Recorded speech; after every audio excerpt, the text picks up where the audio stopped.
This woman's fate was truly wretched. She woke up to find herself inside a dating sim, a game about winning the hearts of men. And not just any character, but the villainous Pella, who was repeatedly killed by the Crown Prince. Ironically, it was a game she often played and enjoyed. She even had a fondness for Pella, finding a strange kinship with the villainous. Still, this sudden turn of events was difficult to process. She got up, intending to familiarize herself with these strange new surroundings. A sharp, stinging sensation shot through her arm, startling her. She looked down in horror to find it covered in tiny pinpricks. Suddenly, a dismissive voice spoke from beside her. Pella turned, surprised, to see the game's servant girl. Anger flared, but the game's multiple-choice format choked her response. Powerless to speak or act freely, she could only watch as the servant girl smirked, her malice unconcealed. Pella racked her brain. The servant girl had always been unpleasant, but she didn't recall any needle-stabbing incidents in the game. Then, a chilling memory surfaced, a failed playthrough, ending with Pella dying helplessly under the Crown Prince's blade. She remembered faint marks on her arm then, dismissed as blemishes. Now, their true nature was horrifyingly clear. The servant girl's insistent prompting to wash for breakfast pulled Pella from her grim recollections. She touched the icy water the girl had prepared. This was nothing, as the unloved, illegitimate daughter in her real life. The chill of this water was a trifle compared to the icy atmosphere of her family home. She walked into the dining room, only to be confronted by a table laden with nauseating, sour-smelling food. Fury surged, and,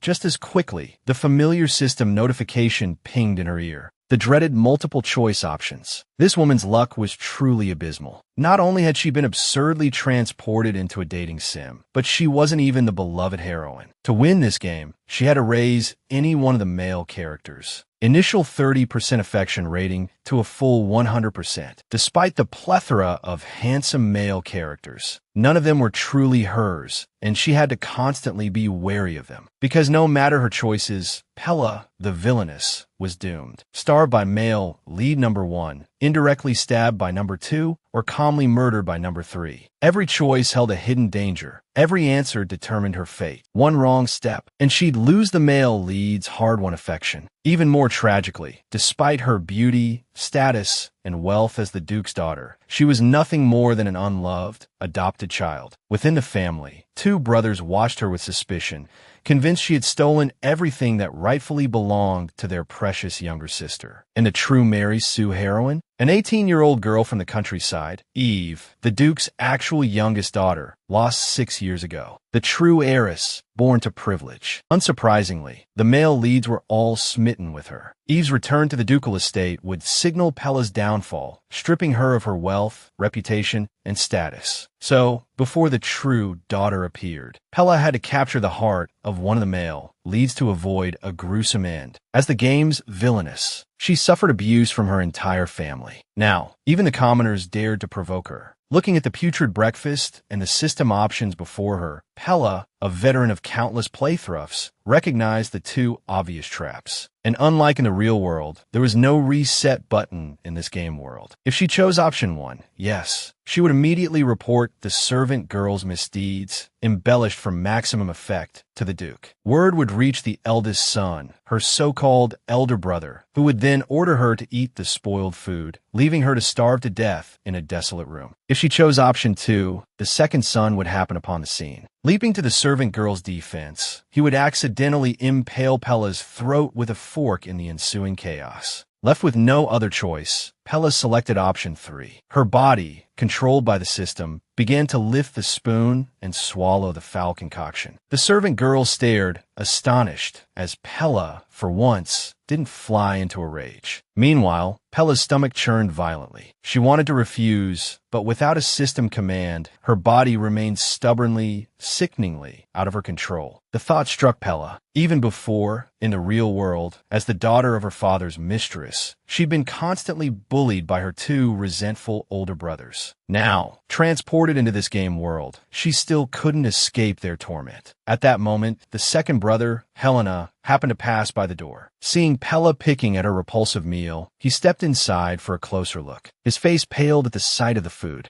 "It was you," he roared furiously. Seeing the situation turn sour, the servant girl who had brought the food hastily knelt, stammering out excuses. Helena didn't want to hear any of her justifications. Disgusted, he ordered the guards to drag her away and punish her. He then turned to Pella, cautiously patting her shoulder. "Why didn't you refuse?" he asked, genuinely perplexed. "Why didn't you flip the table and yell like you usually do?" Pella could only watch in silent frustration. The system hadn't presented her with any choices, leaving her unable to act or speak. Her thoughts churned bitterly. Was all this misery truly her fault? Was it all because of a mere servant girl? If the Duke's family hadn't turned a blind eye, this humiliation, this subjugation by the servants, wouldn't have happened. Helena, observing Pella's silence, his face a mask of concern, asked if she needed a doctor. Looking at his anxious expression, Pella thought that if he were truly ignorant of her situation in this world, she might have been grateful for his concern. But sadly, she knew better. It all felt so fake. Then, with a ding, the system options finally appeared. But every single one was terrible. When would she finally have control over her own words? For the sake of survival, she chose the mildest option. Hearing Pella's curt, "It's none of your business," Helena fell silent for a long moment. Then, with a flash of spite, he retorted, "The Duke's estate doesn't have a doctor with time to treat you anyway. I don't care what you eat, live or die. It's your choice." He stormed off angrily. As he left, Pella noticed something flicker above his head, his favorability rating inexplicably jumping from -10% to -3%. She couldn't understand why it had risen. Back in her room, washing up, Pella finally took a proper look at her reflection in the mirror. Silky, luminous pink hair, emerald green eyes, even more striking than she remembered from playing the game. Undeniably beautiful, yet with an unsettling hint of malice. Pella sighed. The villainess, indeed. And according to the game's lore, this villainess's mother was a poor merchant who had died of illness. Pella, bearing a striking resemblance to the Duke's lost daughter, had been taken in by Carlith, the Empire's only Duke.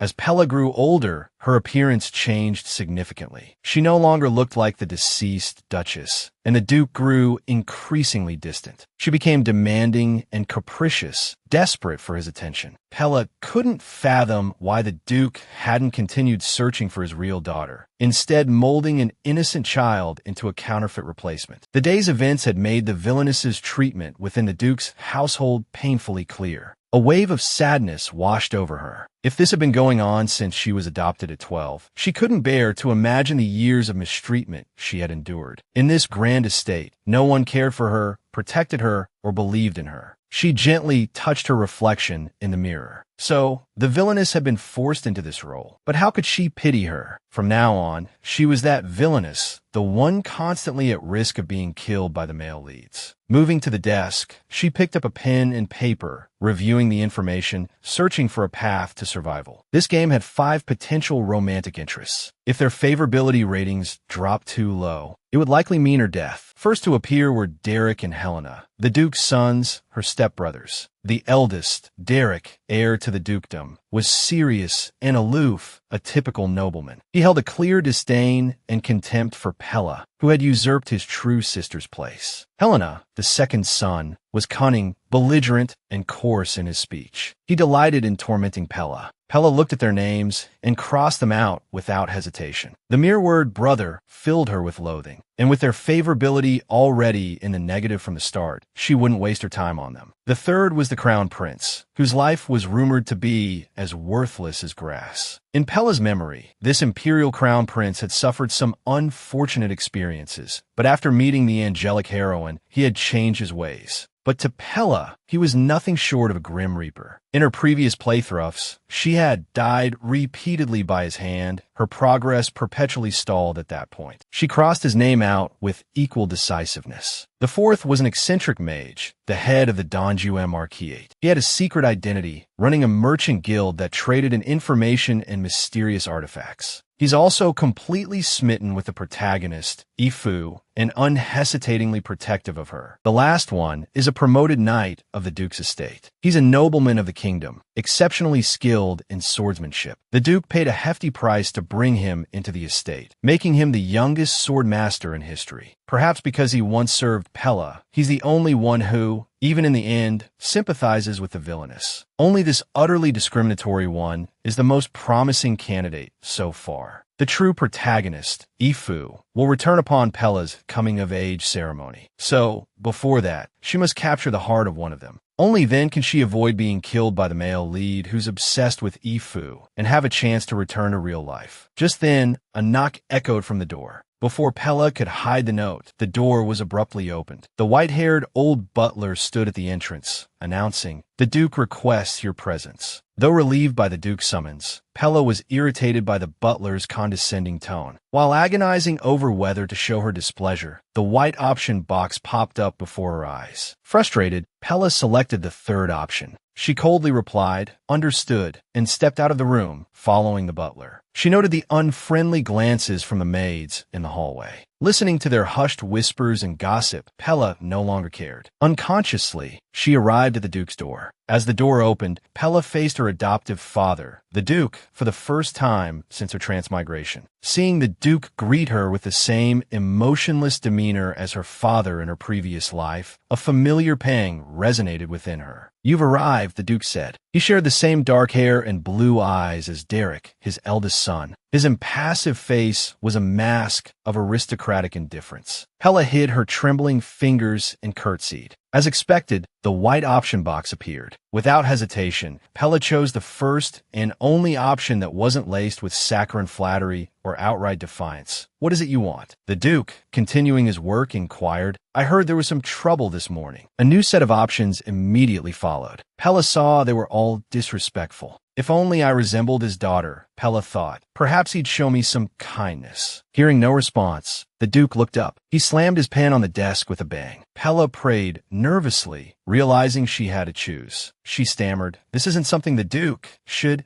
be concerned with, is it?" The Duke fixed her with a sharp gaze. "It's been 6 years since you entered this household." He paused, then repeated, 6 years. "So, the coming-of-age ceremony is on my 18th birthday," Pella thought. The Duke continued, "Entering this family is no simple matter. Since your adoption, I haven't been stingy. Even with your daily extravagance, you've accepted everything without question. Yet, in these 6 years, I've seen no benefit you bring to the Khalid family." Just as Pella felt she couldn't endure any longer, the options appeared. She saw the one she desired with relief. She remembered mocking this cowardly option while playing the game in her room. Now, it was a lifesaver. Without hesitation, Pella dropped to her knees. She pleaded with the Duke. He was startled by her actions and the way she addressed him. Pella realized with excitement that by calling him father, she had completed a hidden mission. The reward? She could finally disable the infernal option mode. Pella chose to turn it off without a second thought, her heart dancing with joy. Maintaining a calm demeanor, she expressed remorse to the Duke, hoping to earn his forgiveness. Though she was the victim of the morning's incident, Pella knew from past experience that blame always fell on her. Knowing when to yield was the best course of action. She earnestly assured the Duke, "Before my coming-of-age ceremony, I will strive to prove my worth." The Duke stared at her, wide-eyed with surprise. He couldn't comprehend this sudden change in Pella. Quickly regaining his composure, the Duke told Pella, "As a member of the Khalid family, you must be accountable for your words. Don't squander the opportunity given to you today." After thanking him, Pella quickly left the oppressive atmosphere. After all, the Duke wasn't her target for affection. Escaping with her life was enough for today. Just as she was about to return to her room, a voice cut through the air. "Didn't I tell you to live quietly?" Pella turned to see the source of the voice. She recognized it instantly. It was Derek, the eldest son, who held such disdain for her. He had approached Pella without her noticing. His voice, low and cold, cut through the air. "Emily has served this house loyally for almost 10 years. Back then, even with your family's money, no one was willing to serve you. Only Emily. And now you're driving away the only one who cares for you." Pella's anger simmered. It was his brother who had caused the trouble this morning, wasn't it? Glancing at Derek's 0% favorability rating, she desperately tried to maintain her composure. "Don't talk back. If his favorability drops any lower, things will get even worse." Not wanting to respond, she tried to reopen the options menu. She hadn't looked at it in a while, and the sight made her recoil, slamming the menu shut. They were practically trying to kill her. Derek watched Pella's silence. his voice growing colder. "So now you dare ignore me?" Pella shot him a frustrated look, dipped her head again in a show of respect, and apologized. How long would she have to apologize for things she hadn't done? It was the same in her previous life, constantly framed and forced to apologize by her stepbrothers. She had her pride, too. This constant groveling was humiliating. Derek seemed taken aback by her submissive attitude. Pella added earnestly, "You were right before. I've been ignorant and arrogant. I won't dismiss the maids again. I've already admitted my mistake to father. I won't cause you any more trouble." But inside, Pella felt a pang of resentment. To survive, it seemed she would have to constantly bend to their will. Hearing Derek's forgiveness, she was relieved to finally be able to return to her room. But as she turned to leave, the world swam before her eyes. A wave of dizziness washed over her. Derek, though rough, caught her before she fell. "I heard you ate something spoiled," he said, concern lacing his voice. "Should I call a doctor?" Pella's swirling thoughts suddenly sharpened. So he knew, and yet he still tried to blame her. If she hadn't backed down, he would have followed the game's script and killed her without hesitation. She pushed his hand away, forcing a smile. "It's fine, Duke Shaw. I already said I wouldn't cause you any more trouble." Then, without looking back, she walked away. Derek, however, was still dwelling on the fact that Pella hadn't called him brother as she usually did, but Duke Shaw. He felt a strange pang of loss. He remembered when Pella was younger, teased by Helena for being too afraid to call the Duke father. She would comically run to them and call them brother instead. Snapping out of his reverie, he turned and left. But what Pella didn't know was that his favorability rating had quietly risen from 0% to 5%. Back in her room, Pella collapsed onto the soft bed, instantly melting into its embrace. All those late nights playing the game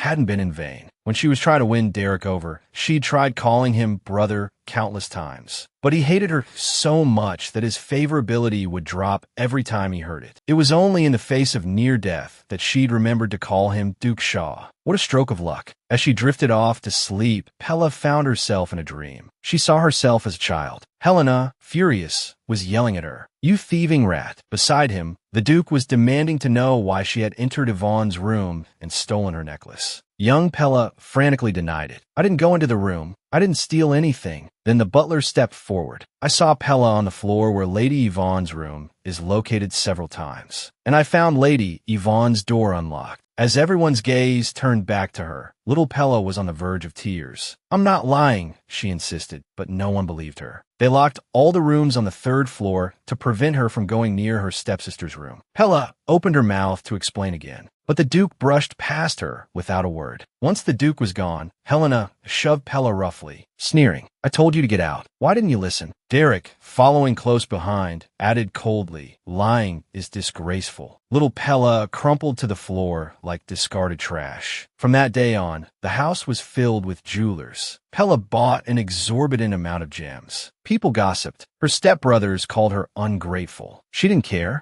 And from that day on, little Pella never called the Duke father again.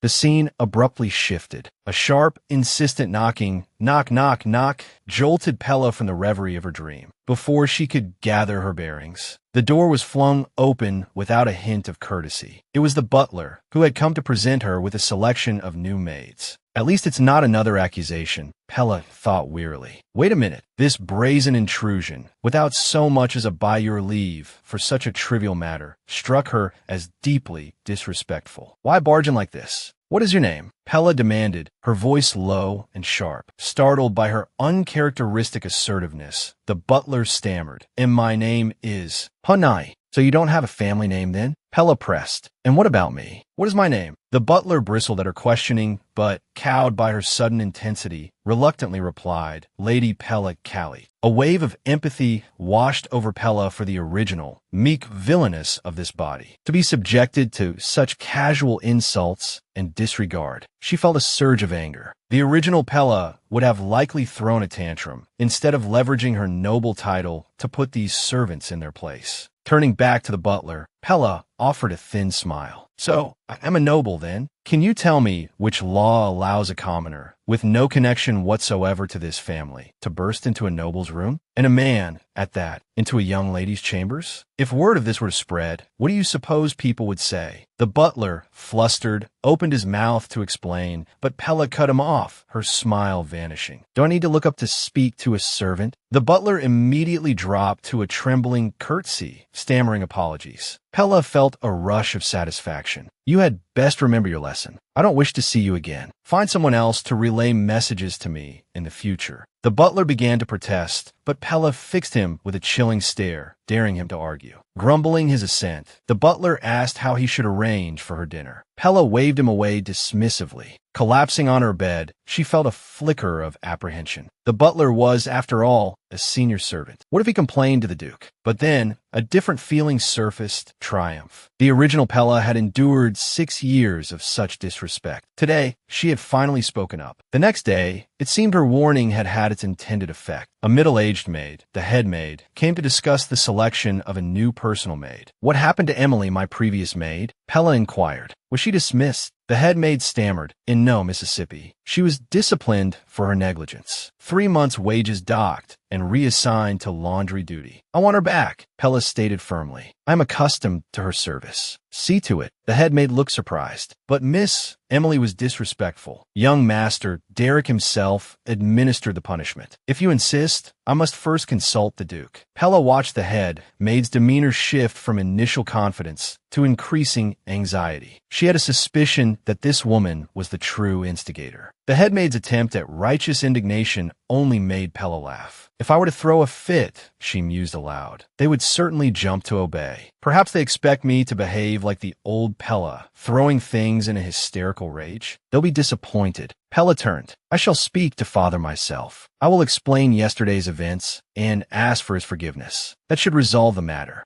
After all, Emily wasn't the mastermind behind Pella's mistreatment, nor was she the only culprit. But if even the head maid condoned such behavior, that was a different story. The head maid's eyes widened. At once, miss, she replied, her voice now laced with a frantic respect. I will bring Emily to you immediately. Before, no one had feared the Duke's daughter. Any misbehavior on their part could be easily dismissed as the whims of a spoiled child. But now, Pella was no longer a pushover. And in the future, she added pointedly, I do not like to repeat myself. You may leave. Having apparently heard something from the head maid, Emily soon arrived, carrying a breakfast tray. Emily trembled as she spoke. Miss, I have prepared your breakfast. The events of the previous day had clearly taken a toll on her. The fresh salad and juicy steak looked appealing, but after a few bites, the memories of the past few days stole Pella's appetite. Putting down her cutlery, she called out, Emily, bring me the needle I use for my embroidery each morning. Emily, lost in her own thoughts, jumped at the sound of Pella's voice. Her face paled, and she hastily dropped to her knees, kowtowing and begging Pella's forgiveness. Then, a sharp, dangerous voice sliced through the air from Pella's lips. Didn't you hear the head maid? I don't like repeating myself. Give me the needle. Even as she commanded, Pella fought to control the tremors running through her body, barely visible beneath the hairline at her temple. Emily, digging through her pockets, unearthed the needle and cautiously handed it to Pella. Pella stared at the small, jade-colored needle, a pang of sorrow twisting in her gut. This was the needle that, every morning, had jolted the villainess awake in agony. Even though her arms were left bruised and broken, no one ever noticed. Day after day, the pinpricks. How much pain the villainess must have endured. Emily, watch closely. Pella hissed, her voice tight with suppressed fury. Without a moment's hesitation, she plunged the needle deep into the pristine flesh of her palm. Emily gasped, a choked sob escaping her. It was as if she, not Pella, was the one being pierced. Pella's voice softened. Emily, you don't need to cry, because you inflicted all of this. From now on, whatever you do to me, I will accept without question. Right now, there are only 2 pinpricks, but there could be 3 for even more. One day, someone will notice, and then you will be the abuser. Pella's words, laced with veiled threats, hung heavy in the air. Emily's sobs subsided, replaced by a shuddering fear. Pella withdrew the needle, her gaze fixed on Emily as the maid frantically began clearing the table, her movements jerky and hurried. This was precisely what Pella wanted, to exploit Emily's weakness, to mold her into a pawn in her own game. Suddenly, the door behind her was flung open with a furious bang. Pella spun around, her heart leaping in her throat. Standing there, his face contorted with rage, was Derek, his -3% approval rating flashing in Pella's mind. His eyes were locked on Emily. "What are you doing?" he roared. Pella swiftly hit a nearby fork, fearing Derek might use it as a weapon, before calmly dismissing Emily. As Emily turned to leave, Derek barked, "Where do you think you're going?" With frantic gestures, Pella signaled to Emily to flee. Emily bolted from the room. Derek turned his furious gaze on Pella. "Explain yourself. What's going on here? Why are you still using that wretch?" Pella's mind raced. What could she say to avoid raising a death flag? She swallowed, her throat dry, as she faced Derek's incandescent rage. "It's nothing serious," she began tentatively. "Don't you dare dismiss it." Derek snarled, his eyes blazing. "That impudent little nobody. How dare she try to trick a member of the Khalid family? How dare she serve spoiled food to her master?" Seeing him more enraged than she, the actual victim, was, Pella couldn't help but feel a flicker of amusement. Noticing Pella's faint smile, Derek was about to explode. "How dare you laugh? You're the only one stupid enough to do something like that." Pella's heart sank. The entire Duke's household, from top to bottom, was so accustomed to the Duke's blatant favoritism and neglect of Pella that it had become ingrained. Pella looked at Derek, her expression impassive. "I already spoke to Father about this yesterday." "Of course you did. I told Father about it, and he agreed to throw that insolent girl out," Derek declared, puffing out his chest. Pella's voice remained level. "Father and my older brother don't want her dismissed." Derek's eyes widened in disbelief. "What? Father and older brother?" The unexpected answer left him momentarily stunned. He recovered quickly, his voice booming. "Are you an idiot? Why should I refuse? What can I do about it?" "What do you mean? What can you do? Do you want to keep eating this garbage and kill yourself? Can you guarantee the next maid won't do the same?" Derek's ranting ceased abruptly at Pella's question. Pella, carefully monitoring the -3% hovering over Derek's head, chose her words with precision. She forced herself to remain calm. The servant's disdain stemmed directly from the attitudes of her two insufferable brothers. If that approval rating dipped any lower, death would likely be her fate. If that approval rating dipped any lower, death would likely be her fate. Pella spoke slowly, deliberately. "I already went to Father yesterday and begged for forgiveness." Derek stared at her, utterly shocked. Pella, who never admitted fault, had actually knelt and begged for forgiveness? Pella, concealing her true motives, continued speaking. "I've already spoken to Father. I won't cause any more trouble while I'm grounded. Just pretend it never happened." "Please." "Derek," Pella pleaded. Truthfully, she just wanted this moody young man to do absolutely nothing. If he remained inactive, her chances of dying would decrease by at least half. Watching Pella lower her head in supplication, Derek stared at her with a strange expression. Then, unable to contain himself any longer, he roared like thunder. "Don't you have any self-respect? You've been bullied like that, and you still want to sweep it under the rug? You were better off before, screaming and throwing things." "That was more like you," Pella calmly began. "When you planted the Duchess's necklace in my room, wasn't that exactly what you wanted to happen to me? Isn't that why you kept bullying me? What right did he have to lecture her about self-respect? Hadn't he been the one who orchestrated her downfall?" Faced with Pella's composure, Derek's jaw dropped. He stammered, trying to explain, "Up until today, I haven't had any thoughts about blaming you or anything. Because during that time, I was also stupid. But now I'm tired of all this." Pella simply looked at him with her clear blue eyes and said, "I'm an adult, about to have my coming-of-age ceremony. I can't stay at the Khalid estate forever, can I?" Derek's face paled. "What do you mean? You want to get married? Looking like this?" Pella continued, "That depends entirely on Father and Derek's decision. Honestly, I don't know what the future holds. Even if my strategy succeeds, I don't know if I can return to my original world, or even if I'll live to see that day. But one thing I know for sure is that you, Derek, are definitely not my target." Pella glanced at the door and dismissed him. "It's almost time for my bath. Could you please leave?" Derek's face became a mask of misery and contortion. Pella had never seen this expression on him in the game. Surprised, she felt a sudden lurch in her heart. "No way. Could his affection actually be decreasing? Just then, the bare branches in Derek's light pink hair began to shimmer. They rose to 3%. A stiff Derek mumbled, "I'm an idiot for caring about you." With that, he turned and left. Pella watched his retreating figure, pondering the recent rise in affection. She couldn't quite believe it. She'd thought he was the least likely. Pella's grounding didn't last long. Emily brought her an invitation, her face etched with concern. "This is an invitation from the Imperial Palace." Pella asked, puzzled. "Yes, Mississippi. It's for the second prince's birthday banquet. Lord Shaw, the Duke instructed me to inform you and to ensure you are prepared." Wasn't it Derek who said that? Pella almost used the title Lord Shaw, like the servants, quickly correcting herself. Of course, Derek hadn't directly told her about the banquet, but this meant her confinement was over. As she considered the events that were about to unfold, a sudden thought struck her. If she went to the palace, it meant she might see the crown prince. Not might, but definitely would. The second prince's birthday banquet was the crown prince's debut in the story. Pella shuddered, remembering the countless times she'd died by his hand in the game. Filled with dread, she asked Emily urgently, "Will father be attending?" "His Grace is busy tomorrow. Young Master Derek will escort you to the Imperial Palace." Pella's spirits plummeted. If she wanted to avoid the banquet, she would have to lie to Derek. Knowing his personality, that would definitely lower his affection. Pella tried to recall the game's plot, but couldn't remember many details. After all, in the game, whenever she encountered the crown prince alone, she was killed before any real conversation could begin. She'd had to restart the game over and over. Killed before any real conversation could begin, forcing her to restart again and again. Suddenly, an idea sparked in Pella's mind. She wondered if she should just die once and see what happened. If the game ended, could she return to her original world?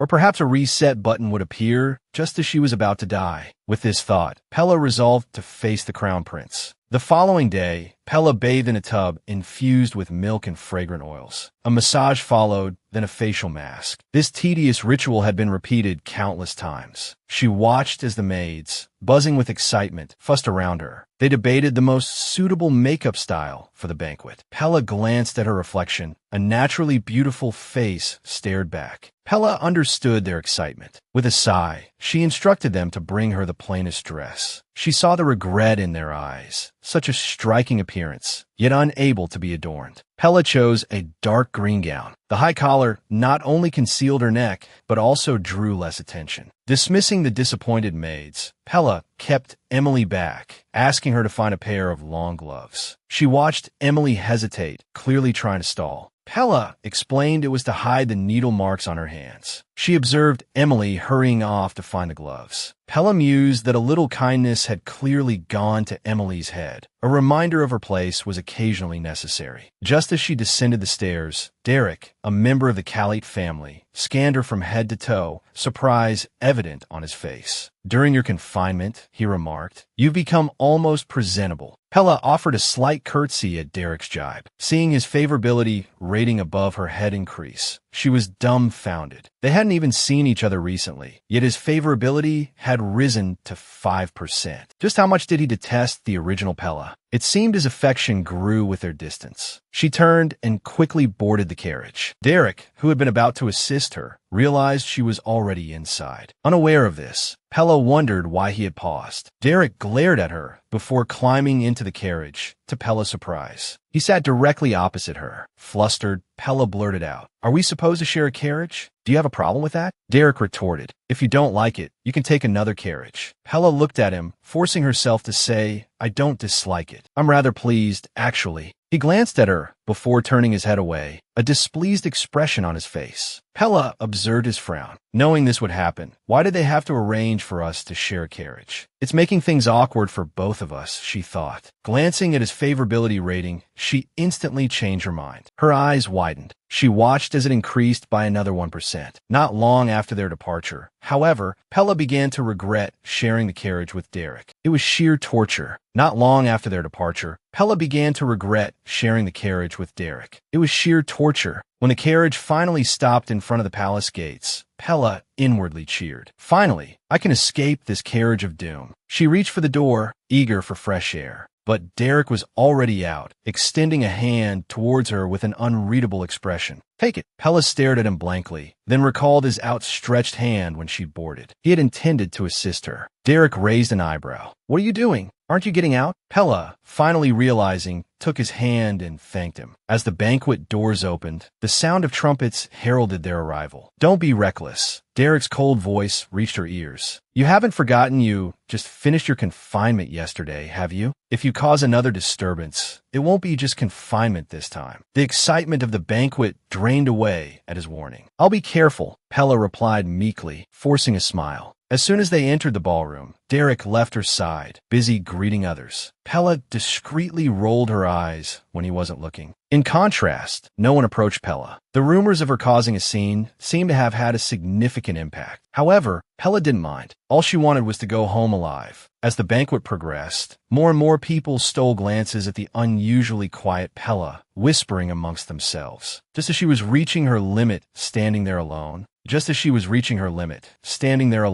the announcement of the Empress and the second prince's arrival caused the chattering nobles to turn towards the entrance. With a curtsy, Empress Consort Hong and the second prince strode powerfully through the banquet hall. Their golden hair, a symbol of the royal family, shimmered brilliantly in the hall's light. Purra, witnessing the entire scene, wondered why the second prince occupied the throne, the emperor's seat. It was because in the game, there was almost never a scene requiring the emperor's presence. Thus, the crown prince always sat in that position. The second prince, seated on the throne, held forth eloquently when suddenly the doors were flung open with a resounding crash. Purra and the other guests swiftly turned their heads towards the sound, hearing the approaching footsteps of someone being dragged. Noble golden hair, like spun gold, swayed in the air. A man with a crimson cloak billowing behind him, his golden hair dancing, was the truly dazzling presence. Those standing near the second prince cried out in alarm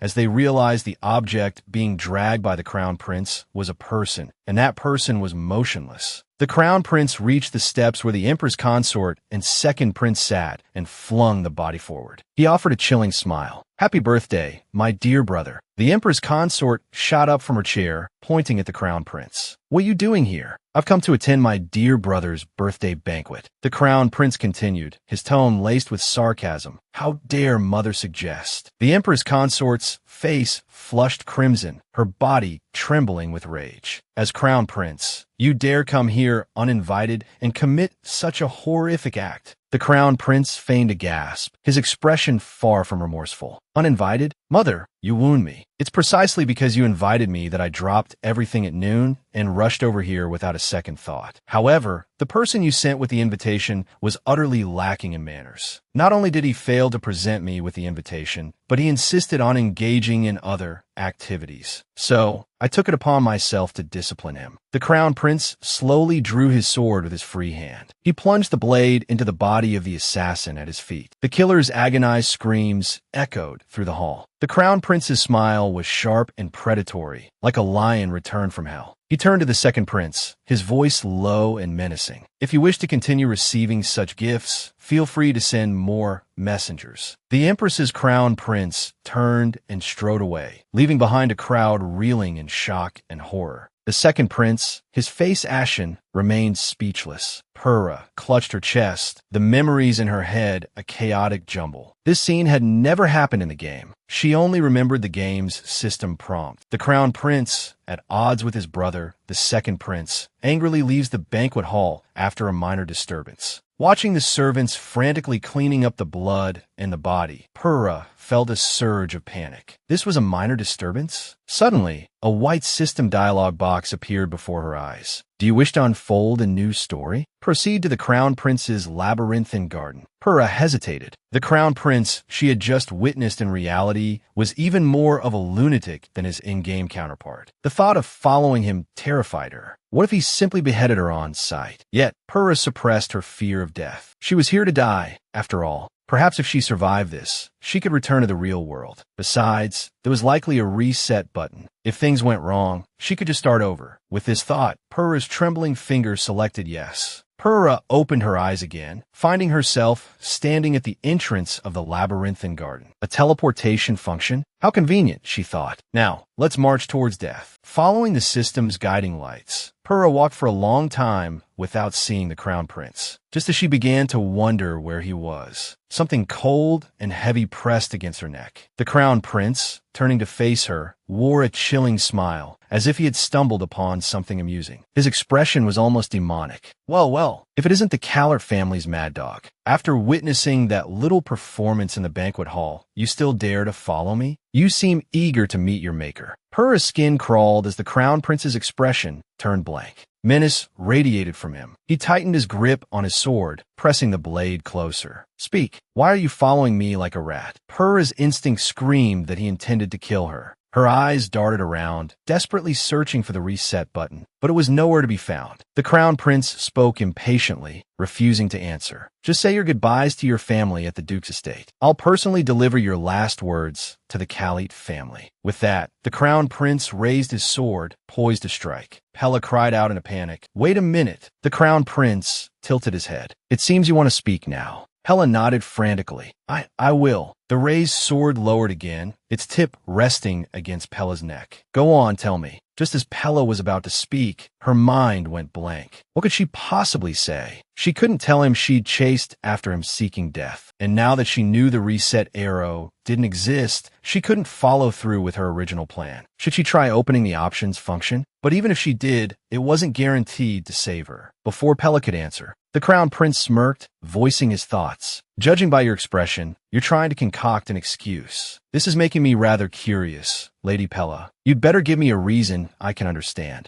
Pella watched the favorability meter above the Crown Prince's head flash a dangerous red. Seeing her continued silence, he pressed the blade harder against her skin. Warm blood trickled down her neck. The fear of death and pain consumed her. Pella squeezed her eyes shut and blurted out, I like you. The Crown Prince's crimson eyes widened in disbelief. Pella's mouth, no longer under her control, continued, I admire you very much. That's why I followed you. I thought you seemed upset about what happened at the banquet, so I wanted to comfort you. Pella inwardly panicked, berating herself for the nonsense she was spouting. She had been terrified at the banquet. Comfort him? Her closed eyelids trembled, bracing for the inevitable pain of death. But the expected blow never came. Cautiously opening her eyes, she heard the Crown Prince murmuring, The mad dog of the Duke's estate admires the scoundrel of the royal family? What an unexpected excuse. He stared at her with a look of amusement. But we've barely met. We only exchanged words once at my victory banquet. Pella, her body tense, replied, I fell in love with you at first sight, Your Highness. And what do you like about me? The unexpected question left Pella speechless. She quickly fabricated a reason. Because you're handsome, and your swordsmanship is impressive. You're very brave. The Crown Prince responded with a jaded, That's so cliché. Can't you be a little more original? The Crown Prince responded with a jaded, That's so cliché. Can't you be a little more original? The cold, sharp sensation against her neck filled Pella with terror. As she fought back tears, the Crown Prince's laughter grew louder. In a voice brimming with excitement, he said, Fine, although I'm not entirely satisfied.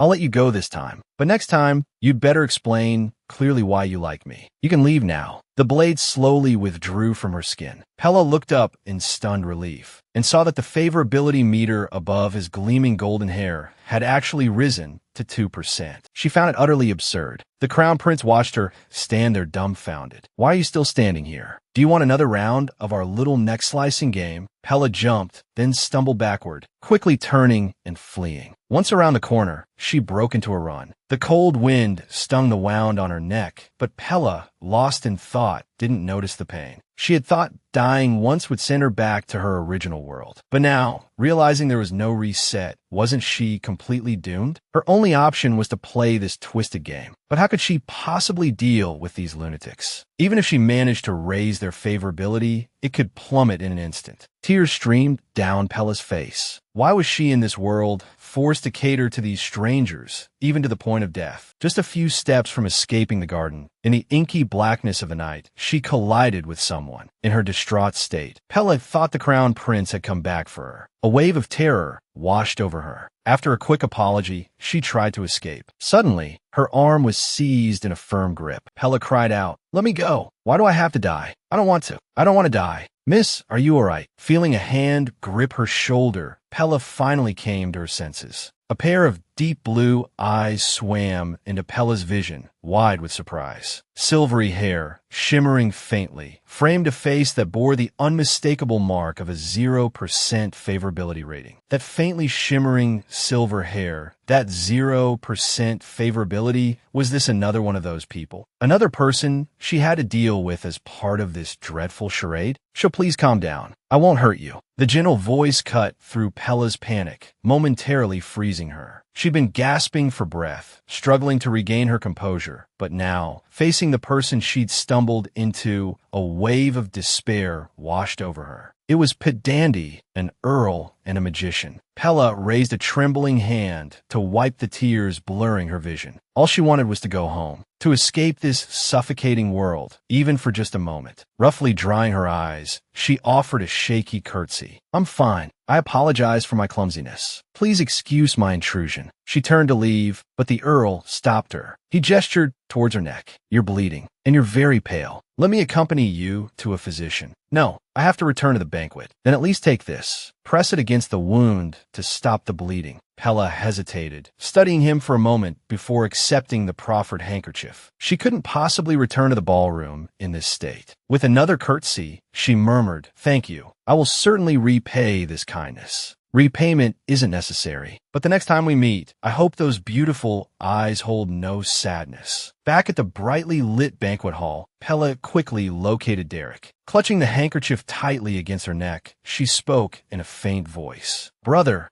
I'm not feeling well. I need to go home. Now." The world abruptly dissolved into darkness. The last image Pella registered was Derek's pale, worried face as he rushed towards her. Then, only the muffled sounds of frantic shouts and hurried footsteps reached her as she slipped into unconsciousness. In the hazy realm between consciousness and oblivion, she thought she was dreaming of her past again, but it wasn't her own memories that surfaced. Instead, she found herself experiencing his past, a painful memory of being tricked and brutally beaten at the aristocratic academy. His tormentors, sons of privilege, taunted him relentlessly, their cruelty fueled by the knowledge that he and his brothers shared a father but not a mother. After enduring the agonizing ordeal, he dragged himself home, only to have the misfortune of encountering his father and brothers. He offered a hurried bow and attempted to escape upstairs, but a sharp stop halted him in his tracks. He tried to ignore his cruel second brother and continue on, but the other boy blocked his path, grabbing his arm and demanding, "What happened to you? Did you get into a fight?" "It's nothing. I fell. How could a fall do this?" "Which damned bastard did this to you?"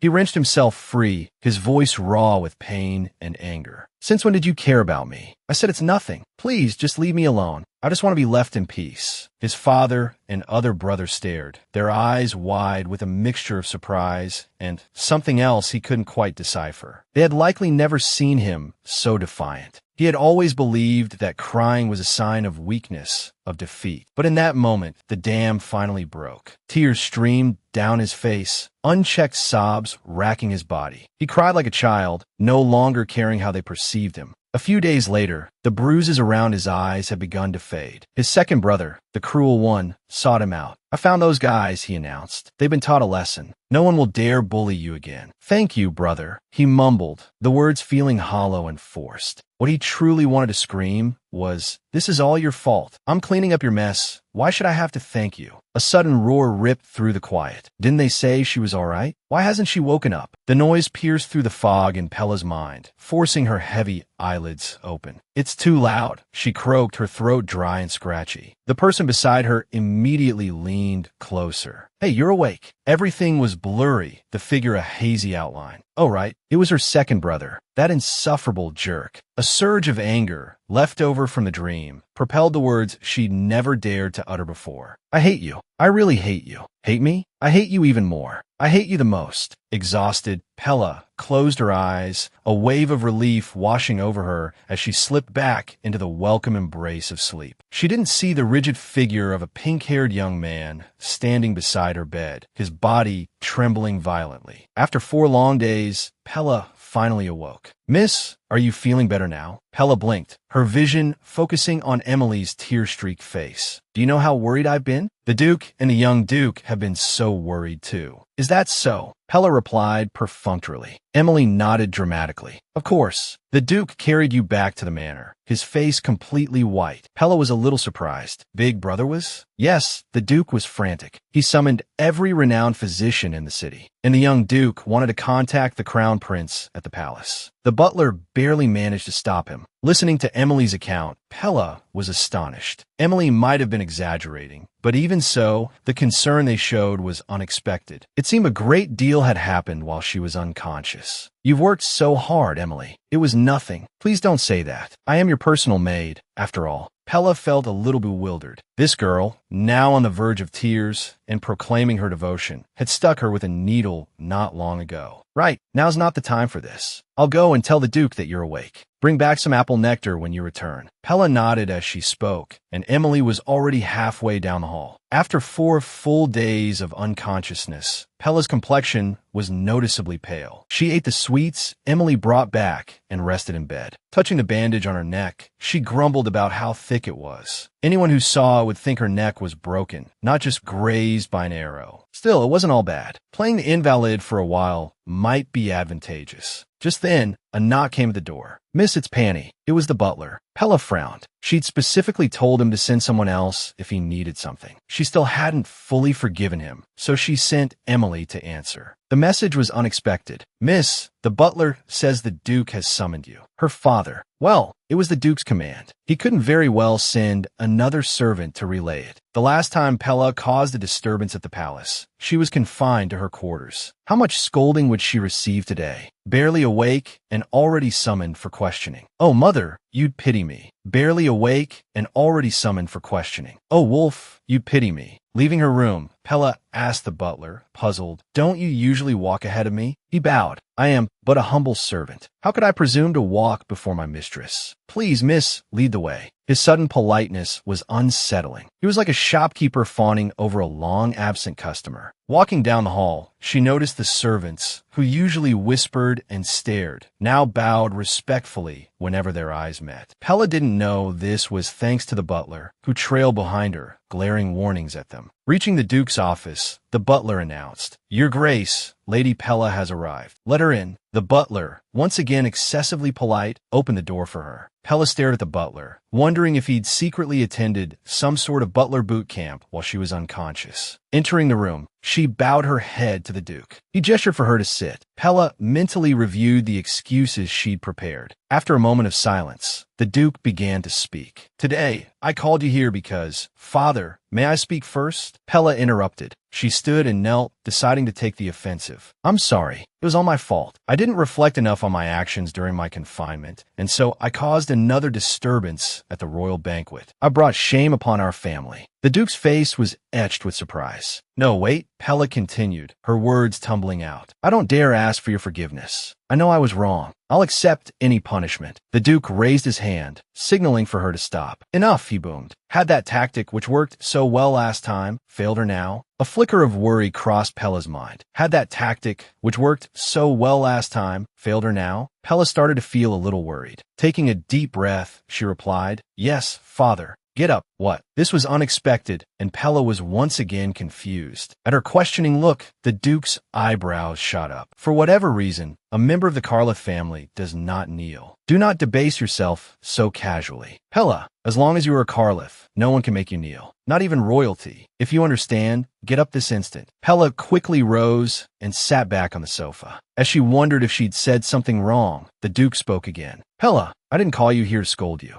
I simply want to know what happened at the Imperial Palace. Pella's mind raced, recalling her conversation with the Crown Prince a few days prior, the one where he'd nearly killed her. A chill ran down her spine. She decided against fabricating a lie. I was going to the Imperial Garden for some fresh air and happened to encounter His Highness, the Crown Prince. He seemed to be in a rather foul mood, and because he was in a foul mood, he decided to slash your neck. He didn't exactly slash it. That's not slashing. Then what is this on your neck? What kind of scoundrel attacks a Duke's daughter simply because they're in a bad mood? The Duke roared, his fury palpable. Pella quickly responded to her father's outburst. I provoked His Highness. Good. We can use this incident to our advantage. Make him owe us a favor. You are indeed a worthy member of the Karloff family. Pella felt herself on the verge of madness. Her father's reactions were always so unexpected. The Duke continued, seemingly unfazed. We need to test the Crown Prince's mettle. He's become increasingly arrogant since earning the title of war hero. Panic seized Pella. If these treasonous words were overheard, it could spell disaster for their family. Father, she began, her voice laced with apprehension. You know the Karloff family remains neutral, right? Of course, the Duke replied. Pella responded, of course, but inwardly, her thoughts were a chaotic mess. She hadn't known it all. Even so, without our family support, the Crown Prince will struggle. His influence has waned since the Empress's death, and after he left for the war, the second prince's mother, the imperial concubine, seized control of the palace. Back then, no one knew who would be the next emperor. This was the first time Pella had heard this side of the story. When she played the game before, the story focused solely on romance, nothing else. No wonder the second prince sent assassins after the Crown Prince. It seemed the Crown Prince's outburst at the banquet wasn't entirely unprovoked. The Duke puffed out his chest. This incident is our trump card. You've done exceptionally well. Instead of punishment, you deserve a reward. Is there anything you desire? Reward? Pella stared blankly. Before coming here, she'd only anticipated punishment. A reward hadn't even crossed her mind. Shall I summon the jeweler again? With the change of season approaching, perhaps it's time to discard your old wardrobe and commission a new one. The sheer scale of the proposed reward left Pella speechless. Pella stammered, I'll think about it and let you know. The conversation concluded, and Pella closed the heavy office door behind her. A white notification box popped up, causing her to let out an involuntary, bewildered chuckle. She'd done nothing, yet her relationship with the Duke had improved. Regardless, increasing Halgandu with anyone was a good thing. She had to keep up the good work. Emily rushed to greet her as she entered her room. This is the handkerchief you used to wrap your neck after you fainted. The Duke ordered me to throw it away, but I washed it and kept it just in case. It was Pit Dandy's handkerchief. Pella had completely forgotten about it. Thank you, Emily. Emily beamed at the praise. Gazing at the handkerchief, Pella knew she had to repay this kindness. He was also one of her capture targets, so another meeting was definitely necessary. She then instructed Emily to summon the jeweler. Is this in preparation for the Founding Day celebration next week? Emily asked excitedly. Celebration? Pella's confusion was met with Emily's swift reply. It's to celebrate the founding of the nation. I hear it's going to be a grand affair this year, with His Highness, the Crown Prince, returning victorious from the war. The mention of the Crown Prince caused Pella's tone to turn icy. Emily gasped and quickly covered her mouth. After dismissing Emily, Pella fell into deep thought. She knew the real story was just beginning to unfold. For instance, the Crown Prince's route only unlocked after completing Derek and Ignis's storylines. That's why, after encountering the Crown Prince, she immediately met Pedandi. Only one of the 5 capture targets remained, Ecclese, who hadn't appeared yet. He would be brought to the Duke's manor during the Founding Day celebration. Therefore, she had to act before her father and bring Ecclese back herself. After nearly being killed by the Crown Prince, Pella had made up her mind. If she couldn't die carelessly, she would conquer a route as quickly as possible, and then escape this wretched place. To achieve this, she needed to focus on the easiest target. Pella's eyes gleamed. It's you, she declared. A few days later, Pella was found wandering the Duke's manor. Her true objective? To locate the rumored dog hole leading to the outside world. After multiple unsuccessful searches, Pella asked Emily to fetch some snacks. She settled down beneath a tree with a book. Engrossed in a particularly gripping chapter, Pella heard rustling behind her. Assuming it was Emily returning, she called out for a bookmark. Silence. She called out again, a little louder this time. Looking up, she was startled to see the Duke, Derek, holding Emily's tray of snacks. He immediately asked if she was feeling better. Pella was surprised to see him there. Even more surprising was the fact that his affection level, after several days without interaction, had risen to 8%. After a long pause, Pella finally managed to react, starting to rise to greet him. Derek gestured for her to remain seated. A little disappointed, she asked, "Don't you need those snacks?" He explained that he had something to discuss with her and had brought Emily's snacks along with him. Pella sighed, realizing what this was about. Is this about what happened at the Imperial Palace the other day? I'm so sorry, young Duke. I must have frightened you.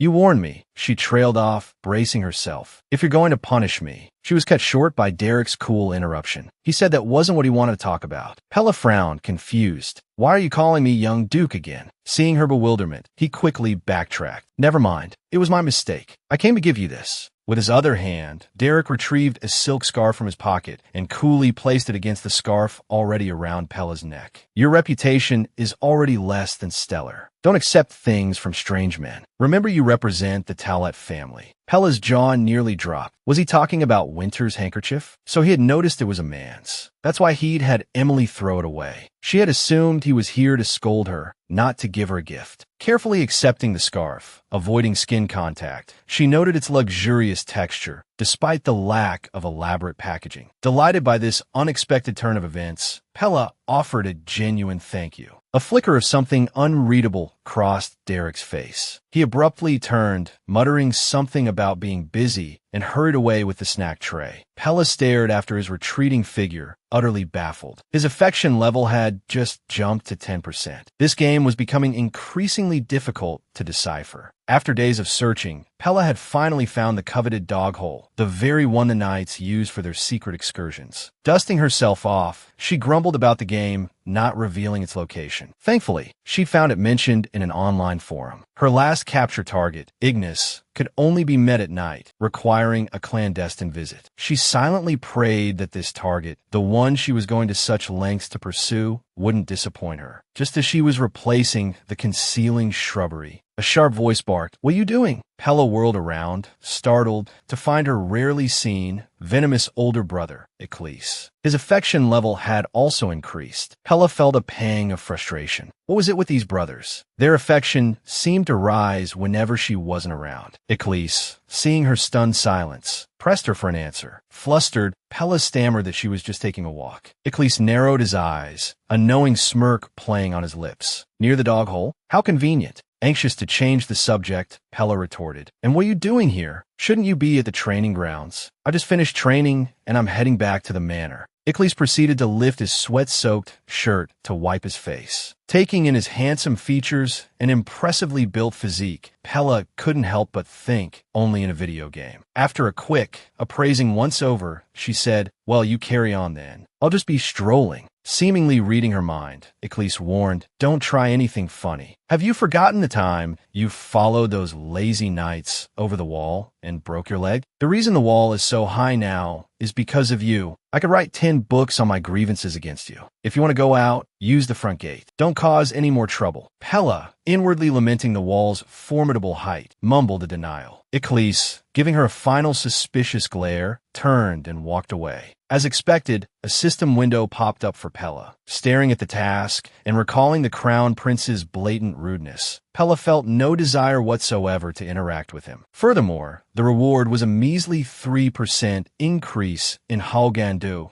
goodwill/affection. Pella selected reject without hesitation. She had absolutely no intention of attending the celebratory banquet with him. Pella selected reject without a second thought. She had no desire to attend the festivities. Night fell. Pella lowered a rope fashioned from bedsheets out the window. Mustering all her strength, she clambered onto the windowsill. Just completing these steps left her breathless. It was the first day of the festivities. To be safe, she wore a large cloak. She also carried a reward she'd requested from the Duke, a blank check. Now, all she had to do was get down safely. Halfway down, panic set in. The rope was shorter than she'd anticipated. Jumping would surely wake everyone. Her grip on the sheets tightened, her hands trembling. Trapped and helpless, she gasped. Suddenly, a startled voice called out from below, "What are you doing?" Pella looked down to see Eccles staring up at her, as if she were a lunatic. Confused as to why Eccles was there, she heard him say incredulously, "What do you mean? What am I doing here? My room is right below yours. Are you running away from home?" Pella, startled by his question, stammered, What? Running away? I just want to go for a walk." Panicked and exhausted, she swayed precariously, clinging to the rope. Eccles, his face pale with alarm, rushed to the window. "Let go," he urged. "I'll catch you." Though skeptical, Pella saw no other option. She took a deep breath and let go. Oof! Hearing the sound, Pella opened her eyes. She found herself face to face with a smirking Eccles. Flustered, she demanded he put her down. Watching Pella straighten her robes, Eccles casually inquired, "Where were you planning on going?" Pella, equally nonchalant, replied, "Just a stroll. I wanted to see the festivities." Seeing Iklis' obvious disbelief, Pella retorted sharply, "I told you not to interfere with my affairs. I'm an adult." Iklis, seemingly unconvinced about her going out alone at night, said, "Fine, I won't tell father. But I'm coming too." This left Pella speechless. She hesitantly began, "But you hate me." Before she could finish, Iklis interrupted, "Who said I hate you? You're the one who hates me." Pella frantically put a finger to her lips. Hissing, "Be quiet." She quickly glanced around. Thankfully, no one had overheard. Lowering her voice, she frowned. "Even if that were true, why would you say it so loudly?" She fumed inwardly. When had she ever said such a thing? Iklis remained firm. "Even if you don't want me to, I'm still coming." Meanwhile, a new system task appeared. Upon closer inspection, it was the same task she had rejected earlier. Pella sighed. It seemed she had no choice. She agreed to let Iklis accompany her. Having cleared the bushes around the dog hole, they were about to exit when a voice boomed, "What are you two doing?" They jumped, turning to see Derek glaring at them. Before Pella could explain, Iklis interjected, "Pella wanted to see the festivities. I'm acting as her knight, preventing her from causing trouble and protecting her." Under Derek's scrutinizing gaze, Pella hung her head, thinking, "I'm doomed. My plan to capture my final target, Ignis, is ruined." Then, Derek stated coldly, "There's an unspoken rule. Noble escorts always travel in pairs. I'll go with you." His unexpected words made Pella look up. Not surprisingly, another system task popped up. Reading the task, which involved viewing the festivities with Derek, Pella could only manage a strained smile. Arriving at the bustling streets, Pella, accustomed to grand celebrations, found the crowded scene utterly uninteresting. Noticing her disinterest, Iklis asked, "Hey, are you sure you came here to see the festivities?" Pella glanced at him and replied indifferently, "Aren't I looking?"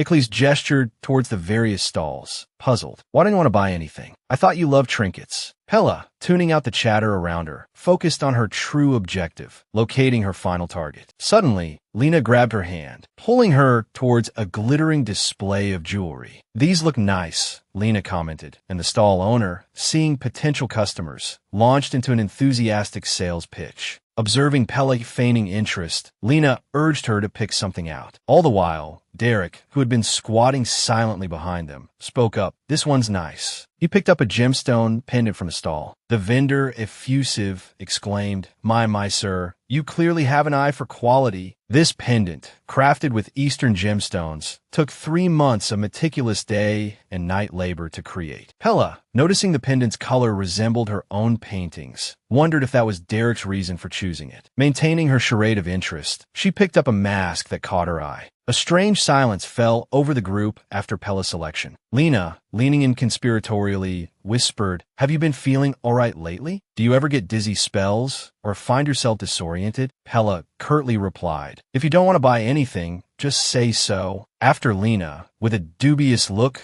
confirmed Pella's choice of the mask and reluctantly paid. A commotion erupted in the distance. People surged into the streets from all directions, jostling Pella as they rushed past. Looking up in the chaos, Pella saw Derek, his face impassive, reach out a hand for her to grasp. But the moment was fleeting. The throng swept her away. She watched Derek's startled face recede into the distance. When she finally regained her bearings, she found herself in a chillingly dark alley, clutching a gold cufflink she'd ripped from Derek's sleeve. As Pella looked around, a white system box materialized before her eyes. Reading the task, her jaw dropped in surprise. So, suddenly? I thought those two would mess it up. I can't believe it was that easy. Following the incident, she was immediately transported to the entrance of the slave market. A queue had already formed at the entrance, everyone masked. Pella felt a surge of relief. Purchasing the mask had been a stroke of genius. Soon it was her turn. "Your invitation, please," a hulking guard demanded, extending his hand. An invitation? Pella stammered, caught off guard. "I didn't realize one was required." The guard explained that the event was for members only. "Wait, just a moment." At the mention of members, Pella quickly produced the gold cufflink. "I seem to have forgotten my invitation. Will this suffice?" The guard, recognizing the family crest, his eyes widening, immediately stepped aside and granted her passage. Feigning nonchalance, Pella entered, inwardly marveling at the Pallet family's influence. Perhaps it was more than just influence. Following an attendant down a shadowy passage, she emerged into a vast, opulent space. She could hardly believe such a grand hall existed within the dilapidated exterior. Shortly after she was seated, the auction began. Slaves, bound in chains, were brought onto the stage as the auctioneer announced their arrival. Pella watched with detached curiosity until the final slave appeared. Then she sat up straighter. A barbarian from a conquered nation. Allow me to introduce Bentris. Pella's gaze fixed on a man whose hands were bound with gauntlets and neck fitted with a slave collar. Despite his restraints, his eyes, meeting the audience's, held a fierce, captivating spark. This was her fifth target. The auctioneer continued, a smile playing on his lips. I'm sure you've all heard the rumors, but seeing is believing, which is why we've arranged this special demonstration for our esteemed guests. Behold, as Pella puzzled over his words, 5 ferocious hounds were released onto the stage. Ikli's hands and feet were bound by iron chains, restricting most of his movements. A small wooden sword was his only weapon. Pella's heart skipped a beat. They seemed intent on letting Iklis face those ravenous-looking beasts. She wondered if she should buy him before he was torn apart. With lightning speed, Iklis took down the hounds one after another.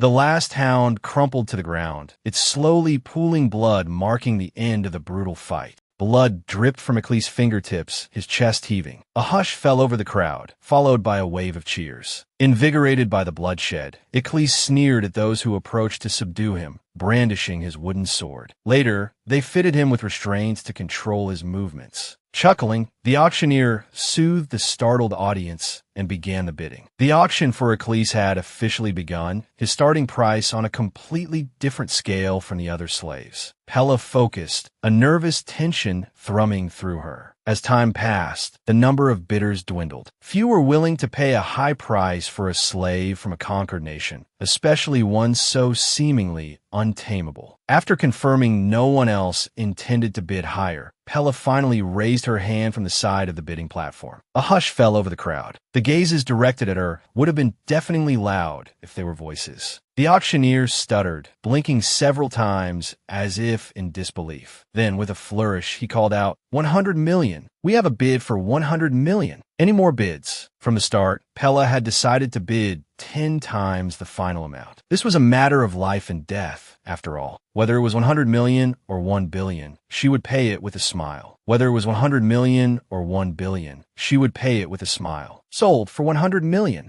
After the auction, the auctioneer personally escorted her to where the slaves were held. Several guards stood before Iklis, far more than necessary. Each guard held a whip, lashing it across Iklis' skin. Pella pulled a check from her pocket and tossed it to the auctioneer, instructing him to collect the money from the Karlith family. The auctioneer then handed her a ring set with a large ruby. Pella stared at it, unsure of its purpose, as the auctioneer pointed in a certain direction. If you press the ruby on the ring, he explained, the yellow bead on Iklis' collar will emit an electric shock. It'll subdue him instantly. It won't take long to kill him, so be careful. Just then, a scream pierced the air. Pella looked up in alarm to see Iklis had seized a guard by the throat. The auctioneer, his face pale, ordered the guards to continue whipping Iklis. Though reluctant to use the ring, Pella pressed the ruby to prevent him from being beaten to death. Iklis collapsed, his body convulsing. While he was incapacitated, Lena approached him where he lay prostrate on the ground. The auctioneer, nervous and afraid, tried to pull Pella back, but it didn't stop her from approaching Iklis. He stared intently at Pella, his expression clearly showing his immense pain. As she drew closer, the 0% affection rating above his head shimmered ominously. Crouching before him, Pella tilted his chin up. As she called his name, his dangerous gaze met hers. Removing her mask, Pella reminded Iklis that she was the one who had paid 100 million gold coins for him. His pale gray eyes widened. Perhaps he hadn't expected someone as beautiful as Pella to appear in such a place. Holding his gaze, Pella spoke firmly.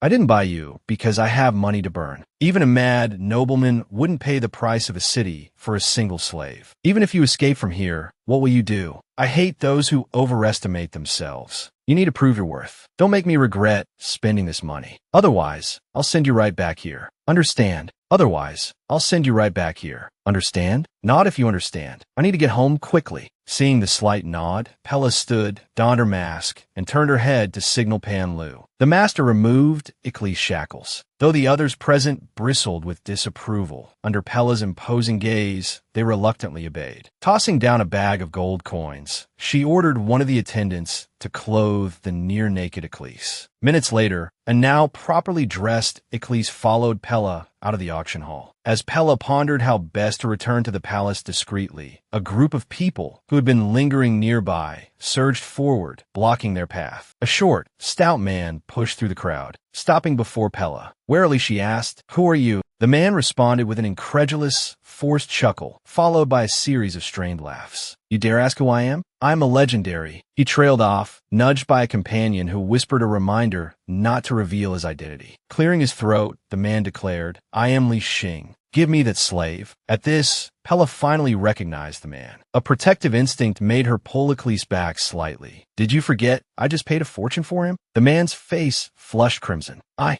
didn't bring enough money today. I'll give you 10 million gold coins now. I'll pay the rest next week." Pella lifted her chin, assuming a haughty air. "From the start, I intended to pay 10 times the final bid, no matter the amount. If you bid 100 million, I would have offered 1 billion. The stout man began to bellow at Pella. "Don't be ridiculous. This is absurd. You're being unreasonable." "Unreasonable? I should be asking who you think you are." Just as she reached to remove her mask, a hand shot out, aiming a slap at her face. "You impudent little brat." Just as Pella prepared to dodge the blow, the man let out a blood-curdling shriek. Icklys had smoothly stepped forward, placing himself between Pella and the attacker. He began to systematically dismantle the group with brutal efficiency. Watching the carnage unfold before her, Pella was stunned by Icklys' ferocious fighting prowess. A shiver of fear ran down her spine. She had just threatened him? The suffocating scene reminded her of the banquet of the crown prince casually beheading Lord Namu. The thought brought a wave of nausea, the coppery tang of blood thick in the air. The sickening display, thankfully, didn't last long. The man who had been so boisterous moments before now sat rigidly on the ground, stunned into silence. Icklys, slightly unsteady on his feet, approached Pella. The mangled remains of his shackles dangled from his wrist, dripping a viscous trail of blood. Pella trembled as Icklys knelt before her. He gently took one of her hands in both of his, raising it to his face. With an earnest expression, he said, "Master, I've taken care of them. Praise me." Pella stared blankly at the top of his head, noticing his affection level at 18%. She didn't notice, however, that the hand Icklys held was the one bearing her ruby ring. By the time Pella and Icklys returned to the mansion, dawn had broken. The butler and Emily rushed towards her. "Miss Pella, where were you last night?" Emily finished the butler's unfinished question, her voice laced with worry. Judging by their expressions, sneaking Icklys into the mansion would be impossible. She also learned that the Duke and her 2 brothers had been searching for her all night. The slave trader's arrival early that morning to collect his payment only added to Pella's mounting headache. Hiding Icklys was difficult enough without this added chaos. As she attempted to enter the mansion, the butler stepped forward, blocking Icklys. "Who is this?" he inquired. "From now on, he is my personal knight. Arrange suitable accommodations for him." The butler looked Icklys up and down, taking in his battered appearance and the remnants of his slave attire, clearly disapproving. "My lady, this." Pella cut him off. "Butler, it seems you've forgotten my words again, after only a few days. I'm very tired. Please, just find him a place to stay." The butler bowed his head resignedly and retreated. Stepping into the mansion's lower level, Lena, a vibrant blur of nervous energy in the hallway, was the first to notice Pella. The Duke, seated upstairs, shot to his feet at Lena's cry. Under his sharp, beautiful gaze, Pella involuntarily stopped in her tracks. "Father wants to see me in his office. Now." Pella couldn't help but pause. "Father wants to see me in his office immediately." Watching the Duke's retreating back, Pella sighed heavily. "I'm doomed." Another lecture. Just then, she noticed Icklys behind her. He was striding towards the south exit of the mansion. "Who is that beggar?" she demanded of the butler. "Icklys," the butler replied. Pella urged him to stop Icklys, fearing the situation would escalate. "Who allowed him to leave with the butler? Does he even know where this is? Bring him back." Lena's expression suggested she had much to say. Iklis, turning back, seemed to share the sentiment, but neither spoke. Pella had to go to the Duke's office immediately. As Pella entered the office, a cold, sharp voice cut through the air. Pella Khalid. It was her father. The Duke's voice, heavy with displeasure, continued. Explain yourself. What is the meaning of this? The Duke's tone made Pella tremble. After a moment of frantic thought, she decided to try her usual tactic. I apologize for leaving without telling you. I hear your apologies often, the Duke replied, but I find they are rarely followed by changed behavior. I swear, I haven't done anything to disgrace the family. At Pella's response, the Duke slammed his fist on the desk. Get to the point, Pella Khalid. I haven't stayed up all night to listen to this. It was the first time Pella had seen him this angry. His unexpected fury left her speechless. Pella Khalid, why were you alone, without guards, in an alley in the middle of the night? Seeing Pella shrink under his harsh words, the Duke sighed. His voice softened slightly. What happened last night? Pella let out a small sigh. If the Duke was asking, further apologies were clearly pointless. I wanted to see the festival. I knew you wouldn't approve, so I went secretly. The Duke was silent for a long moment. Then, in a low voice, he prompted her to continue. Pella recounted the events of the previous night, carefully omitting her visit to the slave market. When she described being accosted in the alley, the Duke shot up from his chair. Who touched you, Pella? Pella, remembering her panic, admitted, I was too frightened. I didn't see his face. I only heard him say something about Crewy. Seeing the Duke sink back into his chair, muttering to himself, Pella's anxiety spiked. Fearing what he might do, she quickly added, Anyway, Iklis was passing by and saved me. Iklis, the man you brought here today? Yes, he had escaped from the slave market. At the word slave, the Duke's brow furrowed. Pella hastily explained, he's a nobleman from a conquered nation. The Duke's expression relaxed somewhat, but his disapproval was still evident. Pella, I gave you a blank check, not to buy slaves. Pella began to protest, arguing she couldn't abandon her savior, when the door burst open with a loud bang. A frantic Derek, pale and sweating, rushed in. Where have you been? He strode into the room, his face a mask of worry, and fixed Pella with an intense stare. Pella, flustered, stammered, Brother, I was talking to father. Before she could finish, Derek grabbed her shoulders and shook her. I've been searching the entire city all night, even the brothels in the back alleys. I was terrified you'd been kidnapped. Pella was stunned. She had never seen such an expression on his face. Confused, she thought, doesn't he hate me? Why is he so worried? Pella recalled the desperate look in his eyes as he tried to grab her hand before they were separated at the festival. Derek, the Duke snapped, stopping Derek's tirade. What are you doing? Barging in here without knocking while I'm talking to her. Derek's expression flickered for a second. He released Pella's shoulders, stepped back, and bowed to the Duke. I apologize, father. Derek then moved silently behind the Duke, his gaze, like his father's, fixed intently on Pella, waiting for her explanation. The Duke cleared his throat. Answer me. I understand you bought him, but why not just free him? Why bring him home? He seemed to have accepted Pella's fabricated story without further question. Pella, having carefully composed her words, spoke slowly. I hope you will accept him as one of your knights. He's highly skilled, which is why he was so expensive. He's highly skilled, so he will be very useful in the future. All he needs is formal swordsmanship training. At that moment, Derek interrupted. Even running errands for our family is considered an honor by many. He's not even a commoner, and you want to give that slave swordsmanship training. Pella, fighting off exhaustion, replied, I want him as my personal guard. Your personal guard? I can't live my whole life without a guard. The Duke's eyes widened further. What do you mean by that? The Dukedom has over 20,000 knights at your disposal. Yes, but I know that those knights have a very poor impression of me. Isn't that why you haven't assigned any of them as my guard? Hearing this, both men fell silent. Pella continued, I don't want to entrust my life to someone who doesn't want to protect me. Once I leave this house, you can't guarantee that something like last night won't happen again. Leave. The two men practically shouted the word in unison. The Duke asked anxiously, What do you mean, leave? As I just said, I'm an adult. Seeing their reaction, Pella's eyes widened slightly. Then she bowed her head. Please let me choose my own personal guard. I beg you, father, brother. Pella's voice dropped to a near whisper as she pleaded with them. The two men remained silent. Honestly, Pella's need for a guard was just an excuse. She just needed a reason to keep Eclise at the mansion. Fortunately, the plan seemed to be working. After a moment of silence, the Duke slowly spoke. "All right, you must be tired. Go upstairs and rest. I'll have the physician check on you when you wake up." "Thank you, Father." With that, Pella bowed and backed towards the door. "Derek, you stay here." Hearing this, Pella glanced back curiously. Seeing Derek about to follow her, she thought, what is going on with this guy? Pella quickly closed the door. She could finally breathe a sigh of relief and rest. A white window suddenly appeared before her eyes. Mission reminder: attend the festival with Derek. Mission challenge failed. Retry? What? Although the festival was still days away, Pella clicked the decline option. She absolutely did not want to go to another festival with him. Absolutely not. Although the mission failed, Derek's favorability rating had increased by 3%. As expected, to win over these brothers, I need to avoid them. As she walked towards the stairs, she reminded herself to avoid contact with those two at all costs. But then, she saw Reynold rudely questioning Eclise. Pella frowned and walked towards them. "What are you doing?" Reynold turned and asked, "Who is this guy?" Pella looked at the numbers above their heads. Like Derek,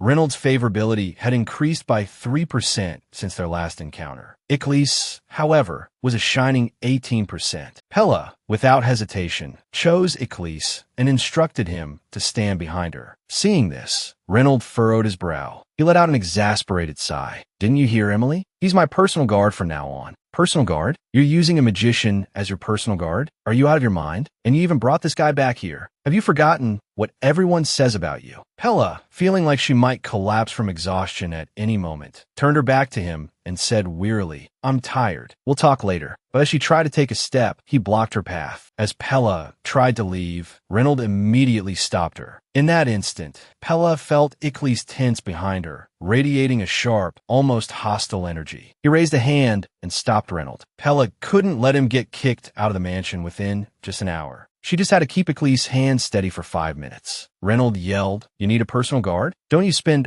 all day locked in your room, doing whatever? There are so many of them. Just pick one. I don't need someone who's going to pry and question me with enough material to fill 10 books." Reynolds' expression mirrored that of the Duke and Derek, his lips pressed into a thin, disapproving line. "Do you really think those knights, who clearly don't respect or like me, are going to protect me when I'm in danger? I was lucky yesterday. If it weren't for Eclise, I'd be a corpse in an alleyway right now." Reynold looked as if someone was choking him, his face paling considerably. "I'm sorry for making you worry, brother," Pella said, then, ignoring Derek, who was waiting in place, walked directly towards the staircase. The system popped up again before him, suggesting he participate in the basic mission with Reynold. Having already failed that challenge, Pella immediately chose to decline. Eclise, like a loyal puppy, followed lightly behind him through the hallway until they reached Pella's room. "Why do you keep following me?" Pella tilted her head. Without hesitation, Eclise replied, "To prove my worth." Pella was taken aback by his answer. "It seems you really hate the slave market." Then she noticed the ring on her own hand and the yellow beaded necklace around Eclise's neck. She suddenly remembered the item that compelled his obedience. Pella began to suspect that the necklace was the real reason Eclise was following her. She couldn't be fooled by his seemingly innocent facade. This was someone who had repelled a group of thugs with only a wooden sword. Reminding herself of this, Pella spoke again. "This doesn't include being a servant in my room. You heard the conversation earlier, didn't you? I brought you here to be my personal guard. Your first task is to gain the acceptance of everyone in this mansion." Eclise nodded in response. Pella continued, her voice cold. "I want you to understand. I can't argue with anyone for someone who holds no value in this house." Pella's words felt too dismissive, so she added, "I believe you won't disappoint me, right?" Eclise slowly nodded at her question. Pella saw a glint in his gray eyes, and in that moment, Eclise's affection level shifted, becoming 20%. When will it reach 30%? When will it rise even more so I can see the ending? The thought of the long road ahead exhausted Pella. Emily escorted Eclise to the room the Duke had assigned him. Just then, a dry, warm voice sounded. "Master, I will do my utmost to earn your praise." Pella reached out and patted his seemingly dull hair. Icklese, in turn, nuzzled his head against Pella's palm. Though it wasn't enough to completely dispel her fear of him, Pella trusted her choice. She believed she could successfully escape the game. Master, I'm glad it was you who saved me. Master, I'm glad it was you who saved me. These words solidified Pella's resolve for her next plan. Since Icklese returned to the mansion, Pella hadn't left her room. The outward explanation was that she needed ample rest. Derek and the Duke, after hearing Pella's fabricated explanation that day, didn't expel Icklese from the mansion. They didn't give any instructions to Pella while she remained in her room. But Pella learned from Emily that the Duke had recently been investigating every noble family for anyone associated with Crewy. This news sent a chill down her spine. A few days later, warm sunlight pierced through the window, shining brightly into the room. Thankfully, after completing the mission to save Icklese, a period of peaceful respite had arrived. Even if Pella spent all day sleeping, eating, or reading, no one would disturb her. Knock, knock. Emily entered the room carrying a tray. For lunch, we have prepared pumpkin gratin and fried chicken legs. This is too bland, Pella said, not hiding her disappointment. Emily tilted her head in confusion. Miss, your tastes seem to have changed. You're now actively seeking spicy food. People always say that food preferences change as you grow up. That's true, Emily replied, seemingly accepting Pella's explanation without suspicion. She nodded and continued. Please enjoy your meal, Mississippi. But even so, Pella remained cautious. As she ate the sweet melon preserves, Emily spoke. The head butler asked me to inform you that the items you ordered from the jeweler have arrived. Do you recall requesting a jeweler to come to the mansion before the celebration began? Only after Emily mentioned it did Pella remember the incident. She had completely forgotten about it. Emily asked, would you like me to bring them to you now? Pella nodded slightly. Yes, bring them now. Emily quickly returned with a box, a swan-shaped box crafted from a material that looked incredibly expensive. When the deep, sapphire blue gem within revealed its lustrous form, Emily gasped in awe. Is this top-quality lapis lazuli cufflink for the Duke? Emily inquired. Pella hastily denied this, instructing her, I have a discreet errand that requires a runner. I need someone to do it for me. Someone to run an errand for me. Do you happen to know any information brokers in the merchant district? An information broker? Emily tilted her head, then replied, I'm not very familiar with that sort of thing, but my roommate might know. She worked in the merchant district before coming here. Pella paused for a moment, then asked, what's her name? Her name is Raina. She does know a lot of things, but she's not very discreet. Running errands is something she's much better at. As Emily spoke, she watched Pella's expression. She seemed afraid of being replaced by another maid. All right, I'll trust you this once. I'll decide whether or not to cover for your injury based on your performance. From now until my confinement ends, after you attend to me in the mornings, you will suspend your injury reports. Afterward, you will commission them to find someone for me. I will write down all the information I have about him, so those information brokers can find him.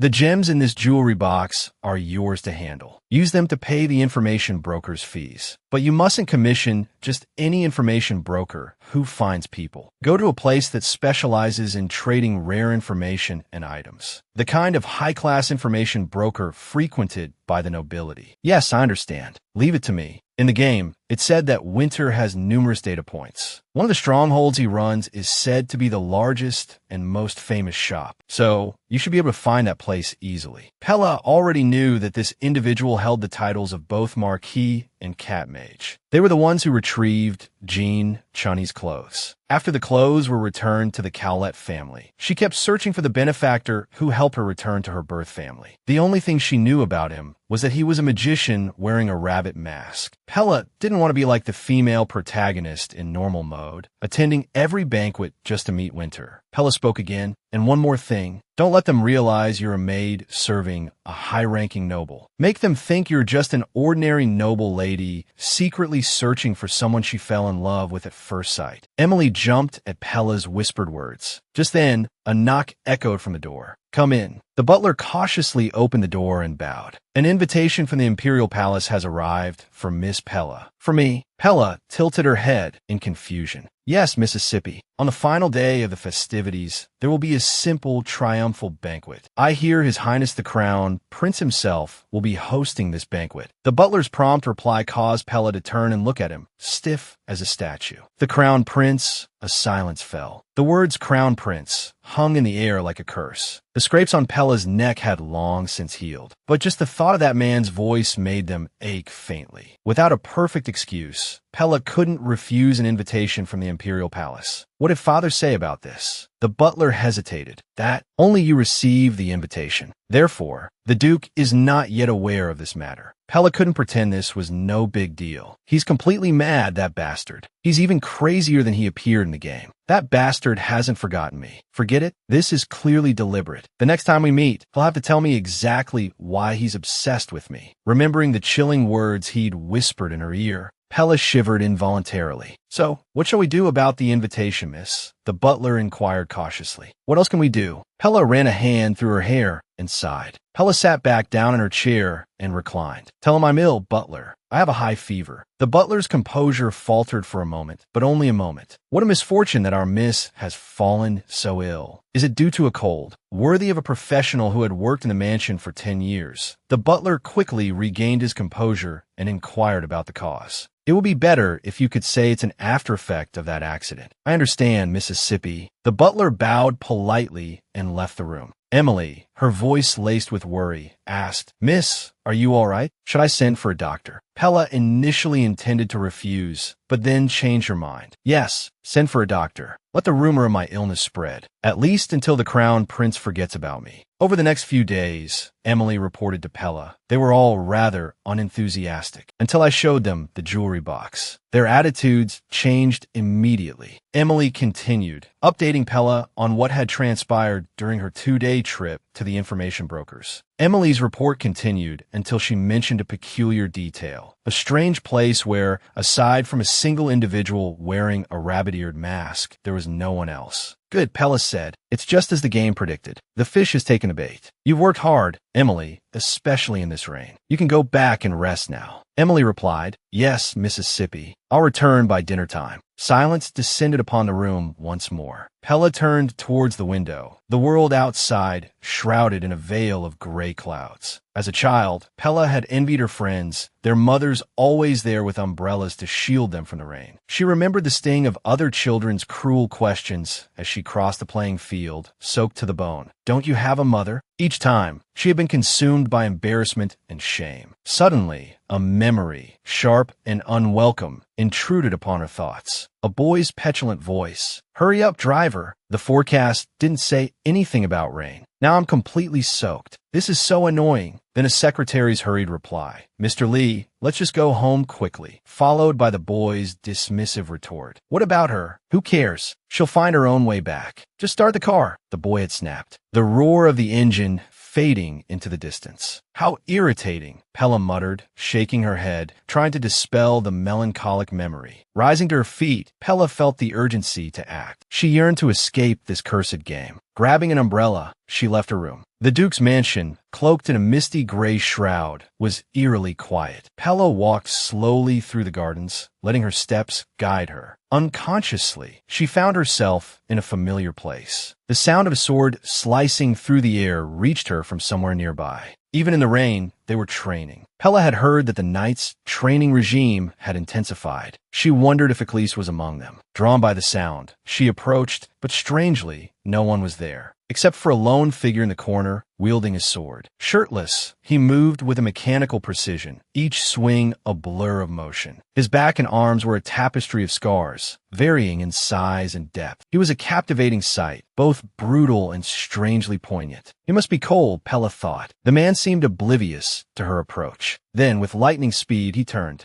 Pella blinked, suddenly aware of something cold pressed against her neck. Ecclese, chest heaving, stared down at her. As recognition dawned in his eyes, the murderous intent that had radiated from him began to soften. He looked panicked. The killing intent vanished, replaced by a trembling fear that made him appear even more vulnerable. The cold wooden sword remained poised against her throat. Feigning composure, Pella spoke. It's still raining, Ecclese. Perhaps you could remove this first? It's rather cold. At the sound of her voice, he jerked his hand back, raising the sword high above his head before bringing it down with a violent crack against the ground. The broken wooden sword lay in 2 pieces. Iklis abruptly dropped to his knees, sinking into the mud. He looked wretched, like a child on the verge of tears. Master, I'm sorry. How could I dare to point my sword at you? Please punish me. Rainwater dripped from his nose and chin, making him appear even more pitiful. But Pella noticed his gaze fixed on the deep red gemstone ring on her left index finger. She sighed softly. If this were a game, she thought, I would have absurdly died in this scene, forced to replay it endlessly. What would the old anemone have done to survive this? A girl who, in a single day, lost her country, her nobility, and was sold into slavery. She must have felt utterly despairing. And so, she learned to suppress her true desires, feigning friendliness towards the haughty, noble girl she loathed. Should she, like the typical heroine, pretend she hadn't seen the murderous glint in his eyes and simply brush it off with a casual, "It's all right. It's no big deal." But no matter how she forced herself to speak, she couldn't utter a single word. She had nearly died under his wooden sword. Pella clenched her fists. She had to act friendly. Iklis, she began, is someone giving you a hard time? Why are you still training in this weather? Pella forced a smile, tilting her umbrella slightly towards him, trying to shield him from the rain. You're soaked. Who is so bold as to make you train in this weather? Hearing Pella's voice, Iklis' expression shifted from blank impassivity to a stunned bewilderment. He gasped. No one, he replied. No one made me do this. I just want to become an official knight quickly, so I can be by master's side as soon as possible. That's why I'm training alone. His answer brought a gentle smile to Pella's face. That's commendable. You deserve a reward for your hard work. Should I have them build a pavilion for you? That way, you won't get rained on while you train. Or,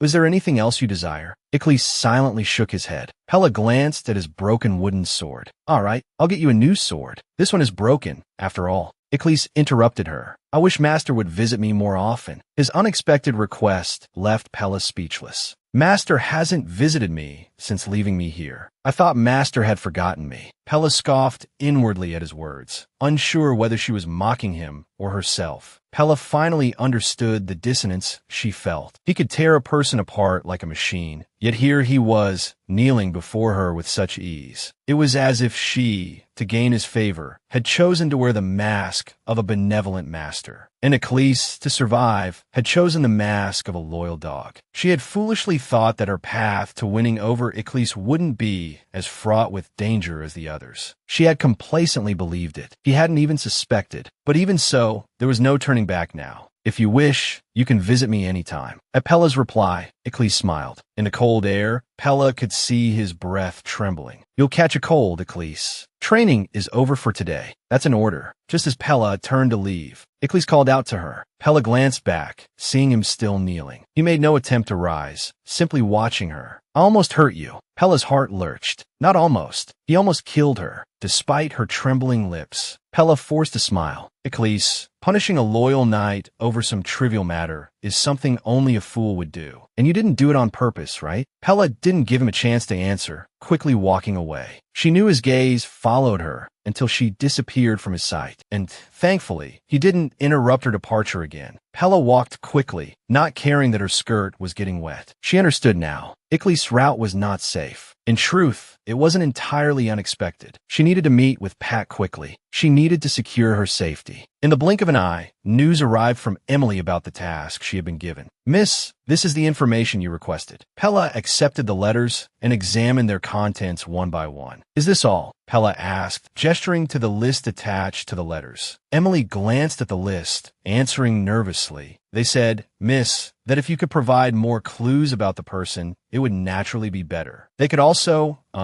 try other merchant groups. Pella shook her head at Emily. She hadn't been looking for a person anyway. The tension in Emily's face eased somewhat. Of all the merchant groups we've visited so far, she began, only the one with the rabbit mask hasn't responded yet. Pella felt a pang of disappointment about Winter's lack of action. She had thought Pat would take the bait immediately. Now, it seemed she would have to attend every party he might possibly show up at. Then, Pella offered the remaining jewels to Emily. Emily, however, suddenly panicked, shaking her head in vehement refusal. Remembering something, Pella said to her, "Don't worry. I'll have your contract regarding that needle destroyed." Emily's refusal only intensified. "There's no need for that." Seeing Pella's puzzled frown, Emily explained her desire to become Pella's true confidant, a true, loyal lady-in-waiting. "But why should you trust me?" At Pella's prompting, Emily declared confidently, "You can keep that needle. If I ever act suspiciously, you can give it to the Duke. This is my earnest pledge." Emily nodded emphatically. As Emily knelt before her, Pella considered the situation. This was unexpected. A mercenary who only completes tasks for the appropriate reward, a character not in my plans, has decided to side with me. Is this part of the game's storyline? Pella didn't dwell on it for long. "Put the jewels, along with the remaining ones, back where they belong." Emily, her face alight with emotion, responded, "Thank you, miss. Thank you, miss. From now on, I swear I will serve you with all my might." Emily's thanks continued unabated until Pella, growing weary, waved her away. As Emily left the room, a system dialog box popped up. Relationship with the mansion staff improved. Reputation increased. Having decided from the beginning to forego reputation and focus solely on increasing favorability, Pella needed a moment to prepare. After all, she was following the client's route. "All right, let's go." As the blinding white light gradually dissipated, she appeared in a darkened alley. A rabbit was carved into a shabby, unremarkable door. From her gaming experience, she knew this was Pat's Merchant Guild. Pella approached, and as her hand hovered in midair, about to knock, the door slowly creaked open on its own. A chill ran down Pella's spine. She felt as if she were being watched. The interior was just as it was in the game: a desk, a bookcase, and a sofa for guests. However, the person she was looking for was nowhere to be seen. Had he gone out? Pella had rushed here almost immediately after the rabbit had left. Seeing the empty office, she considered returning to the mansion. But then she thought, since she was already here, she might as well wait. Suddenly, a tremor accompanied by a loud noise came from somewhere within the building. Pella jumped up from the sofa, stumbling slightly, but managing to catch the armrest. Pella glanced out the window. Outside, everything was peaceful, as if nothing had happened. Then, she noticed a rectangular arc on the wall. Looking closer, she realized it wasn't a line, but a crack in the wall. How did it open? There were no visible latches or mechanisms. As she ran her hand along the wall, searching for a way to open it, a system prompt appeared. "Hidden quest. You have discovered the magician's base. Do you wish to enter?" Pella's eyes widened at the unexpected quest. This had never appeared in normal mode. Seeing the reward, however, she frowned. The reward listed was unknown item. Was it worth the risk? Pella paused, lost in thought. She was only interested in Pat for the sake of increasing his favorability. She wasn't particularly curious about his secrets, especially if there was no clear benefit. Besides, everyone had their own privacy. As the rumbling sound echoed again, she changed her mind and pressed accept. The wall slid open, revealing a secret passage. Beyond the wall lay a dark, spacious corridor. From the outside, there was no indication of such a large space within. A muffled thudding continued to emanate from the depths. As she reached the end of the passage, she heard the sound of children. Pella gazed at the magical space before her, an environment she had never been able to experience while playing the game. Besides bookshelves overflowing with books, there were many other curious objects. "This place is like a museum," Pella murmured in awe. Suddenly, a heavy thud brought her back to the present. She saw a group of children emerge from a corner and scatter. Each child wore an animal mask. A child wearing a lion mask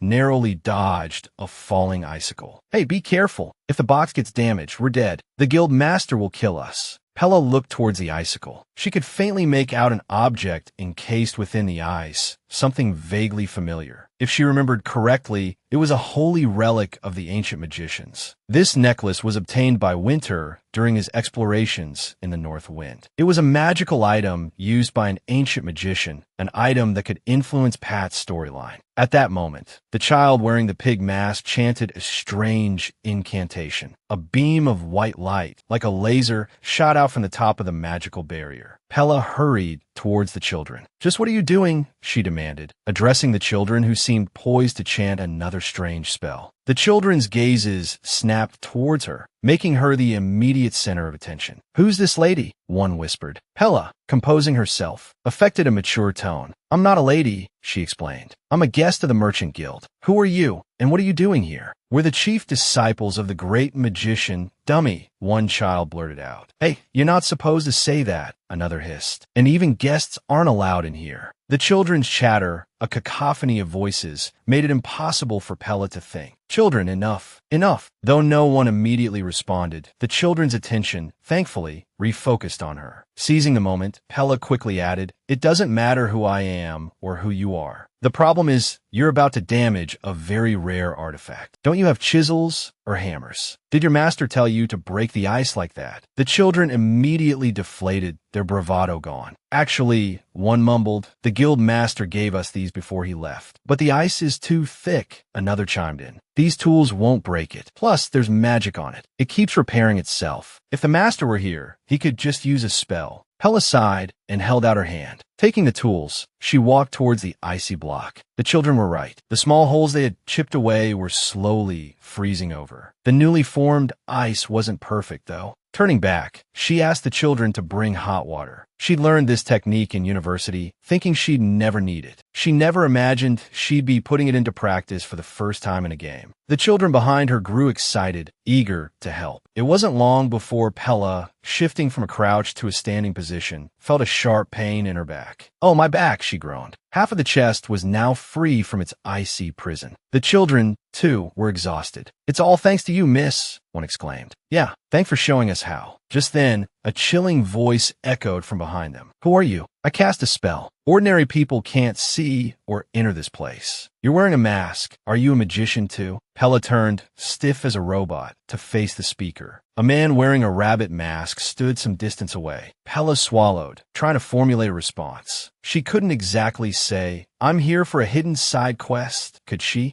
As she hesitated, her Halgandu-like ability meter began to flash ominously, plummeting from -8. Pella's eyes widened in alarm. What's happening? She felt her lip tremble. There was no mention of penalties when she accepted the quest. Why was this happening? Pat waited impassively for her answer. "You better tell me how you got in here," he said, his voice low and dangerous. The sudden drop in Halgandu had left Pella's mind blank. Though her mouth opened and closed, no sound came out. Panic seized her. The children rushed forward to defend her. "We brought her in," they cried, gesturing towards the artifact behind them. Pat's eyes widened slightly. Then, in a stern voice, he addressed the children. "Didn't I tell you not to let outsiders in here?" "But she said she's a guest, not an outsider," one child protested. "And the inscription is really hard to decipher." Pat's icy gaze softened slightly at the word guest. His eyes flickered between Pella and the artifact. He lowered the magical barrier and bowed apologetically to Pella. Aside from Aklee's insincere apologies, this was the first time Pella had received an apology from a target character. But the apology didn't bring Pella much comfort. The fear induced by the plummeting Halgando,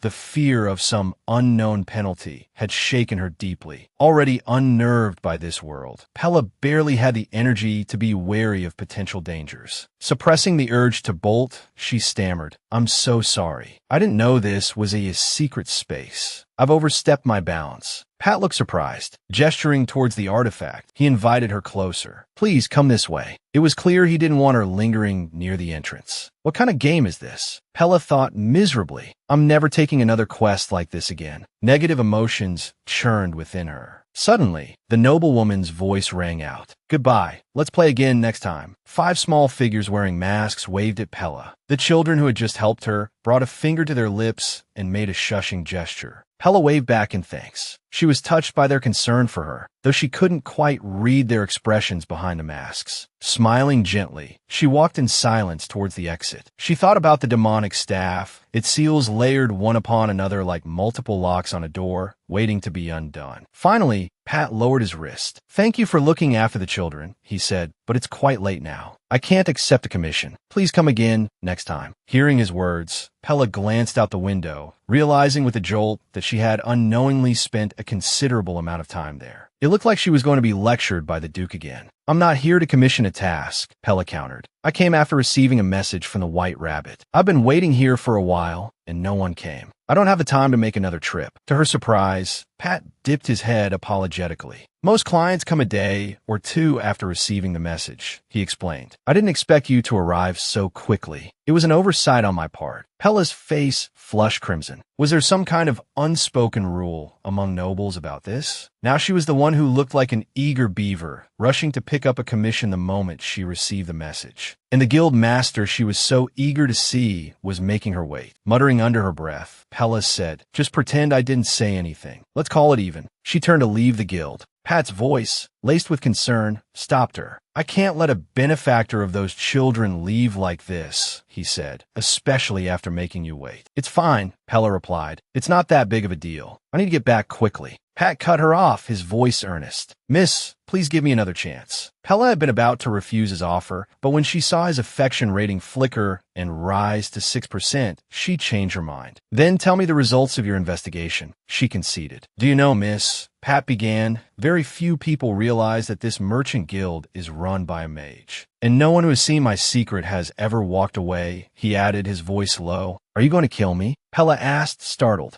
Pat looked taken aback. "No, that's a crime. I would simply cast a memory-erasing spell. The person would fall into a deep sleep. I should erase your memory too, but I apologize, miss. I can't bring myself to do it today. If you erase my memory," Pella pointed out, "I'll also forget about commissioning your guild." "I wouldn't want that," Pat admitted. He then offered to tell her the information she sought, without any conditions. "Why are those children so important?" Pella asked. "Are they the descendants of some traitor?" Pat's voice took on a bitter edge. "They are orphans rescued after being imprisoned and abused by an anti-magic group." Rescued orphans? An anti-magic group? Does this game have such a deep backstory? Pella wondered aloud. Even with her altered memories, she couldn't recall anything like this. Pat continued. "During the period when demonic magic became more widely used, those falsely pious zealots began persecuting mages. They claimed these suspicious dark arts were completely incompatible with their teachings. Now, even the royal family connects legitimacy with faith in God, making the situation for mages increasingly difficult. Some radical groups even spread the false belief that only when all those who practice witchcraft disappear will the true emperor chosen by God be born. You should know, miss, that the Lyra theocracy was the nation recently defeated by the Crown Prince's army." Of course, Pella didn't know. Nevertheless, she nodded, pretending to understand. "No one should believe such a foolish theory," she remarked. "Surprisingly, many nobles agree," Pat countered. "Even nobles within the empire. What benefit do they gain from persecuting mages? Usually, those nobles are involved in the business of selling magic items. To monopolize the entire market, they need to eliminate the existence of mages." Pella had never understood why Pat hid his identity as a mage when she played the game in normal mode. She had always assumed it was just part of the author's design. She hadn't realized there was such a complex reason behind it. "So, I beg you, miss," Pat pleaded, "please keep my secret. It concerns the lives of these children." As he spoke of the children, the 6% affection rating above his head flickered with intensity. Everything Pella knew about Pat was from the normal game mode. She didn't know this version of him. In the game, he was a righteous and kind mage. He not only helped the poor, but also cared for orphans. It was in the commoner's district that he discovered the true Duchess's daughter, who had been adopted. Thanks to his help, the kind-hearted heroine returned to her real family. That was the day of Pella's coming-of-age ceremony.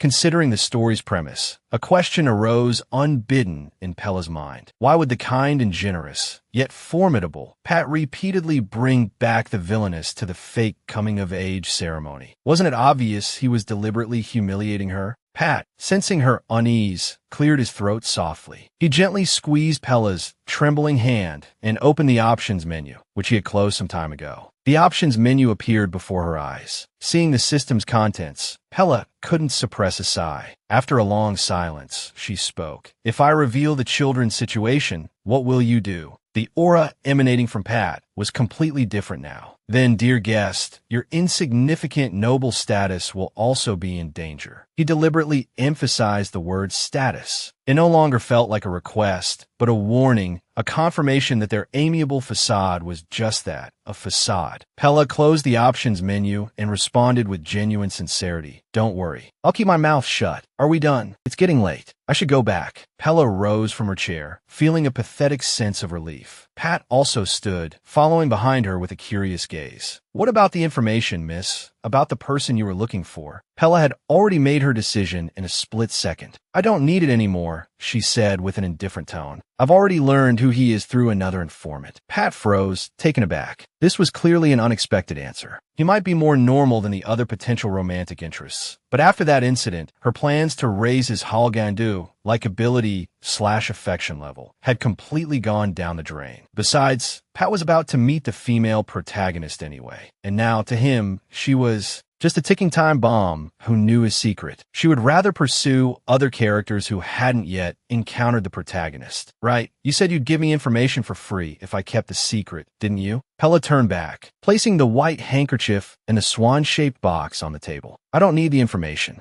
Give this to that person for me. After all, the reason I came here was to request this favor. Is there a message you'd like to send along with it? Just let him know it's a thank you. Pat's eyes widened slightly behind his mask. His Halgandu rose sharply. Despite this, Pella walked towards the door without hesitation. Thank you for your time. I'll take my leave now. Just as she was about to open the door, it suddenly slammed shut. Pella spun around in alarm, only to find the rabbit mask inches from her face. Miss, a low, magnetic voice resonated. I want to repay you for looking after the children. The sudden proximity and unexpected words flustered her. It's fine. I shouldn't have gone in there in the first place. Pat leaned closer, his voice a low murmur. I hate being in anyone's debt. I'm a mage. I could do many things ordinary people can't. When you need help, please come to me anytime. Pella's heart pounded. What did he mean? Was he threatening her, making sure she understood he was a mage? At the same time, a white box appeared above Pat's head. Hidden quest. Uncover the mage's secret. Quest reward. The mage's assistance. One time. This lousy reward. She muttered under her breath, accidentally letting her thoughts slip. I was planning to never see him again. A reward like this. Pella gently pushed him away, and he immediately stepped back. If I need anything, I'll come back. Though she doubted she ever would. Finally leaving Pat's shop, she saw the sky had been dyed the color of ink. Oh no, she realized, remembering she had teleported there and forgotten to arrange for a carriage back. What an idiot. She had just confidently declared she wouldn't need any help. If she went back now to ask for a carriage, he would definitely think she was ridiculous. She had already been brazen enough for one day. She couldn't bear any more embarrassment. Pella looked across the street. The surroundings seemed familiar, much like the street she had visited with the Ducal brothers. Suddenly, not far away, two knights in silver armor were questioning a menacing-looking man. An argument broke out between the knights and the man. Pella felt like she had seen that armor before. Her eyes widened in realization. That's the ducal crest. Around the commotion, she noticed more figures in similar armor dispersed at intervals. A sense of dread began to creep in. Had they discovered she was missing and come looking for her? But just then, a familiar voice reached her from the direction of the altercation. Pella turned towards the source of the commotion. Raven black hair, a luxuriously draped shawl, and gleaming silver armor tinged with gray. It was Derek without a doubt. Fortunately, she had at least had the foresight to wear a cloak and a concealing mask. Derek, with his utter disdain for her, would hardly have bothered to memorize the details of a mask she'd bought. He had been listening to the knight's report, but now looked up sharply towards where Pella stood. His previously stern expression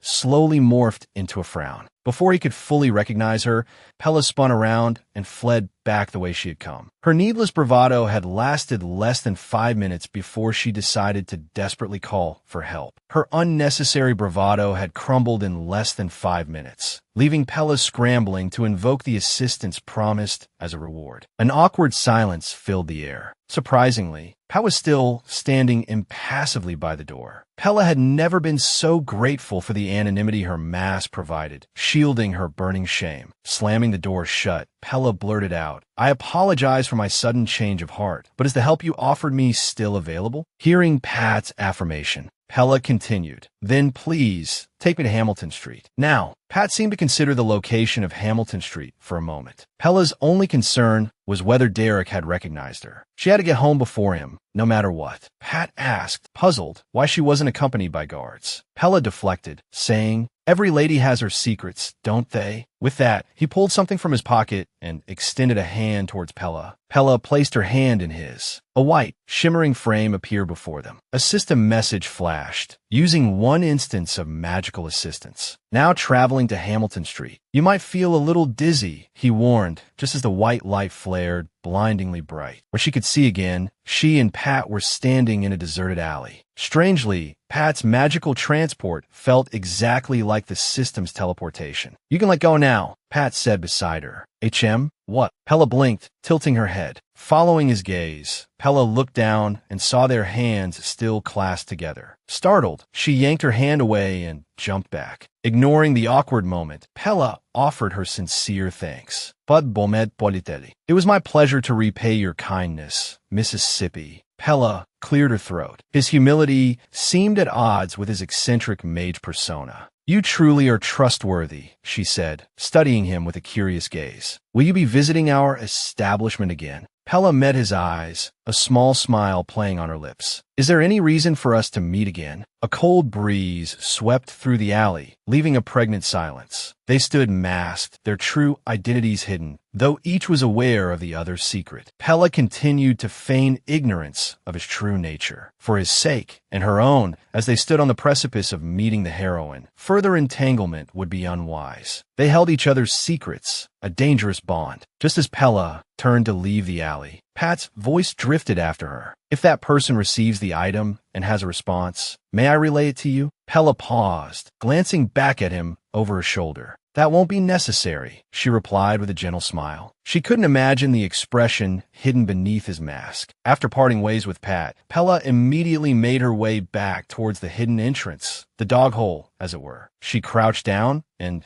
just as she was about to slip through, footsteps approached. Pella Kalat. I knew it was you. Get up. His voice was tight with barely suppressed anger. Pella jumped back, straightening up. Oh, it's you. Who else would be running around in such a cheap mask? What are you doing here? You complained and whined about wanting to go to the festival tonight, caused a ruckus, and even brought the guards back with you. I'll let it all slide. What more do you want? Are you looking for trouble again? Derek's brow furrowed, demanding an answer. But no matter how he pressed, Pella wouldn't tell him a thing. He repeated his apologies like a parrot. I am willing to accept any punishment, Lord Derek. Any punishment at all. Every time I see you, you only punish me left and right. Do you wish to be severely punished? Derek's fury startled Pella. Before she could answer, he roughly grabbed her hand, his aura radiating a terrifying intensity that filled her with fear. Where are we going, Lord Derek? Pella asked, deeply uneasy. He offered no reply. Anxiety gnawed at her. What rotten luck, she muttered to herself. Should I just kneel and beg for mercy now? Even though he loathes me, his stepsister, he wouldn't just stab me with a sword like the crown prince just because I left the Duke's estate, would he? Whatever. Begging won't do any good. Even if he scolds me in front of the Duke, I don't care. After passing a grand building, a small path appeared, leading through a lush forest and meadow. Why are we suddenly here? Pella wondered. Is he planning to finish me off somewhere secluded?